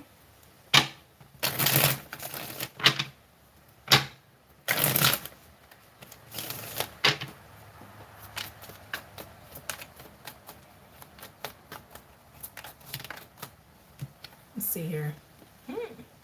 10 of Cups. And it's interesting where that landed too. It was on Moth. Like I said, people are very drawn to you. They're drawn to your light right now. And you definitely need to like have some space while you're going through whatever these like upper realms work or processing is. Oh, earth signs. Are you afraid to let people in? So earth signs, like I said, go through this process, whatever this like spiritual other realms, getting downloads thing is, like go through that. But as you are trying to anchor in your vision, you have this fear. You have this fear of loss. You have this fear of being misunderstood. It's almost like you're afraid of, one, failure, loss, being destitute. I'm getting a lot of that. But I also feel like you're afraid too of letting people in. Letting people see you for all of who you are, including anything you perceive as imperfection, or letting people see that, like, how do I want to say this? Because earth signs, you guys like really strive off of work, solutions, putting things in order. You know, it's like you guys really thrive off of that. And I feel like there's a fear here of letting people see that sometimes you can't deliver. But you're human. You can't deliver all the time. This is a fear of perfection, too. Oh, Clydester. Sorry, guys. Give me a second. And with Moth with Ten of Cups, it's like, yes, people are drawn to you because of the light you carry and whatever spiritual process you're in here. But they're also just trying to come in. It's like, be part of your happiness or even contribute to your happiness. It's okay to let people see you. It's okay to let people see that you're human and that you're not always going to get it right or that you're not perfect. We're all human. We're all just trying our best all the time. Any other? Nine of Wands in reverse and Judgment. This is saying to stop. It's calling judgment and shining light on the dissonance. The Nine of Wands is like wounded warrior. It's kind of, sometimes it can represent ego because it's about survival too. It's shining light on your fear of failure. It's shining light on any wounds that you have around the situation. And I feel like it's literally around like being seen as a failure or being seen as imperfect or being seen as somebody who doesn't get it or being seen as like somebody who's destitute, or it's like that's what I keep getting, like somebody who's failed at something. That's what you're afraid of, and you don't want people to see that. And Spirit's like, hey, Earth sign, just maybe you're a human being and you're not Superman or Superwoman. Just maybe you're just, trying your best like everybody else, but it doesn't mean that you can't contribute. It doesn't mean that you're not good at something, right? That's not what it's saying. It's saying don't be so afraid to mess up. Don't be so afraid for people to see all of you.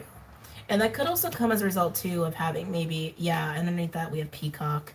Wow, Peacock and then Mouse. Yeah. It's like,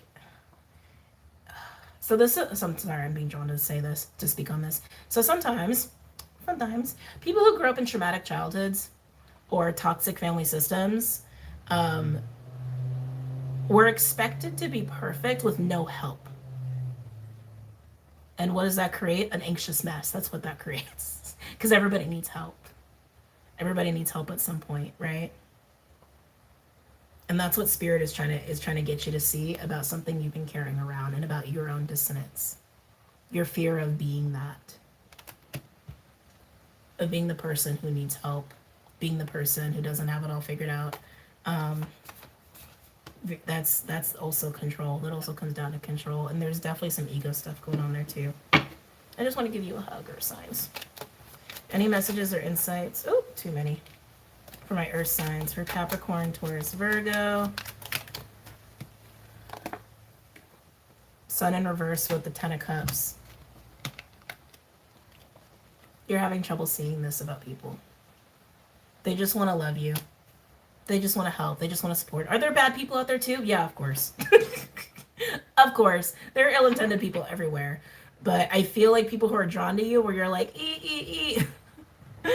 It's almost like they give you anxiety because the closer people want to get, the more they see you, right? And you're like, don't look at the things I'm not good at. Don't look at my imperfections. Don't look at my imperfections. But like I said, you're trying to anchor something into your reality, a vision of yours into reality, and you might need help to do it.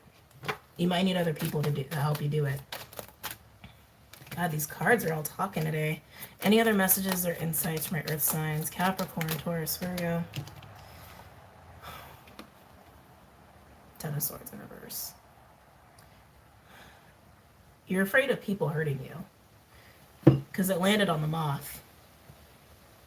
You're afraid of people hurting you. You're afraid of people criticizing you. You're afraid of people taking your imperfections and using them against you. You're afraid of betrayal. You're afraid of pain from other people. Maybe that's what happened to you in the past. Whoa. Strength with the Ten of Pentacles in reverse. You're trying to control. You feel like the container of your life, which is what I call the Ten of Pentacles, like the physical structure of your life, could be job, could be home, could literally be your life, your legacy. You're trying really hard to get a handle on it, like I said, to balance and have shit figured out. You might have even been hitting roadblocks here, or blockages or challenges. Like no matter what you do, something isn't going right. But that's because Spirit's trying to show you something. It's okay to ask for help. I think they're also trying to show you like what happens when you're acting from fear and ego versus love. I think that's also partly what's going on here too, with this whole spiritual process. And I keep getting dreams. Could be having a lot of dreams that are showing you this or trying to allude you to this. Let's keep going.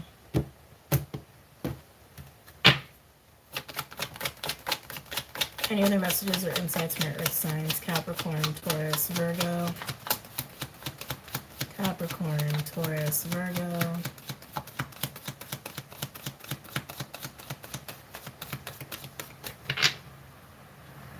On the bottom we have Knight of Cups. Interesting. 4 of Cups in reverse. 3 of Pentacles in reverse. Feeling misunderstood by others. 2 of Wands. 2 of Pentacles. How do I look forward to the future? 3 of Wands. Oh, God, you're having such trouble keeping faith, your earth signs. So yeah, with this, the Knight of Cups, the 4 of Cups in reverse, and the 3 of Pentacles in reverse, you want to move forward from your heart. You're not trying to come from ego. These are just part of your wounds. These are just part of your programming, right? This is like who you are. This is like how you are trying to show up in the world. But this, like, you just think this is what's gonna happen. You think you're just gonna be rejected. You think people are just not gonna understand you and not gonna want to work with you, not want to support you, not be on your side. But yet at the same time, you keep attracting people to you. And you're like, no, you're going to hurt me, you're going to betray me, you don't get me, Fear. Fear. You're going to see me for who I am, and then you're not going to, like, be on my side. But they do want to be on your side. You're just not seeing it, because your ego's not letting you believe it. So your ego's having you believe this. And then it's like this constant feeling of, like, what next? What next? What next? What next? What do I do? What do I do? What do I do? How do I maintain? How do I maintain? How do I turn my situation around? How do I do it on my own? How do I do it? How do I do it? How do I do it? But underneath the 3 of Wands in reverse, look. Knight of Pentacles in reverse. With 9 of Swords in reverse and the 10 of Wands. You're worried. You're worried, you're stressed. Some of you guys are, again, having a lot of, like, sleep stuff going on, dream time stuff going on. Knight of Pentacles in reverse is, like, lack of consistency, lack of reliability in your situation. We'll pull advice cards, but honestly, or signs, to me, I feel like I'm looking at somebody that the world or people around them, they're like people like, who come across them, look at as amazing, which is why they're drawn to you, because you do carry a lot of light. You wouldn't be spending this much time up there in the ether if you weren't a cool person, if you didn't have something interesting going on about you, right? So there's that. But whatever you're so stressed out about, and again, it feels like it's about balance. It feels like it's about balance of the physical reality and non-physical reality, balance of work, balance of 3D life. While you're trying to anchor in your vision and like manifest and make shit happen, it's like Spirit's like, hey, you're making choices out of ego. You're making choices out of fear. Fear that you're not perfect, or fear that people are going to see you as a failure, or fear of financial hardship, or whatever it is. And Spirit's like, enough. Spirit's trying to get you to see this. So I'd recommend working on that. I'd also recommend working on your trust. Working on your trust. And practicing discernment with people, but like people want to come in to help you. And also this notion that people will not see you for who you are and misunderstand you. If people misunderstand you, that's on them. That's not on you. And there will be people who understand you. You gotta have faith in that, though. Any advice from my earth signs? Capricorn, Taurus, Virgo. Capricorn, Taurus, Virgo.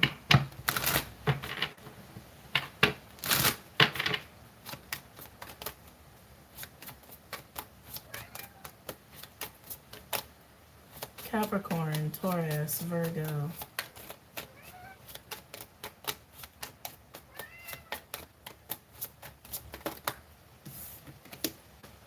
Burden.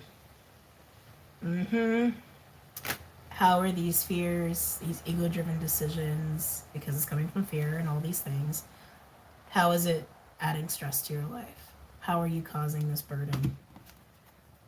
Underneath that, death. Let it go. Let it go. Clyde. We're almost done, Clyde. Literally on the advice card. Many times we take on the stress of those we love and care for. Clyde, stop. We see it as the ultimate sacrifice. We take on others' burdens to save them the trouble or heartache. Ironically, the way energy in the universe works makes this a very counterproductive way of operating. When we take on the burdens of others, we deny them the ability to learn and grow from their own lessons. We also interfere with divine planning and timing. Never one to be thwarted, any lessons circumvented will absolutely reappear, sometimes with much more force than what was originally intended. Ask yourself if you or another is taking on troubles and lessons not belonging to them out of a need to be needed. Ooh. Are you trying to come off as like the strong one, as the one who resolves shit? Why? Why do you need to be needed? Oh, this came up for a sign recently. I don't remember who it was. Why do you need to be needed?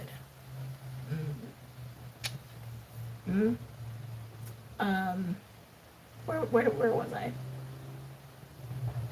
This stems from the fear that you or they are fundamentally not enough. This is not true. You're created perfect. Your fears and doubts keep you separated from this truth. This is the separation one can feel from Creator.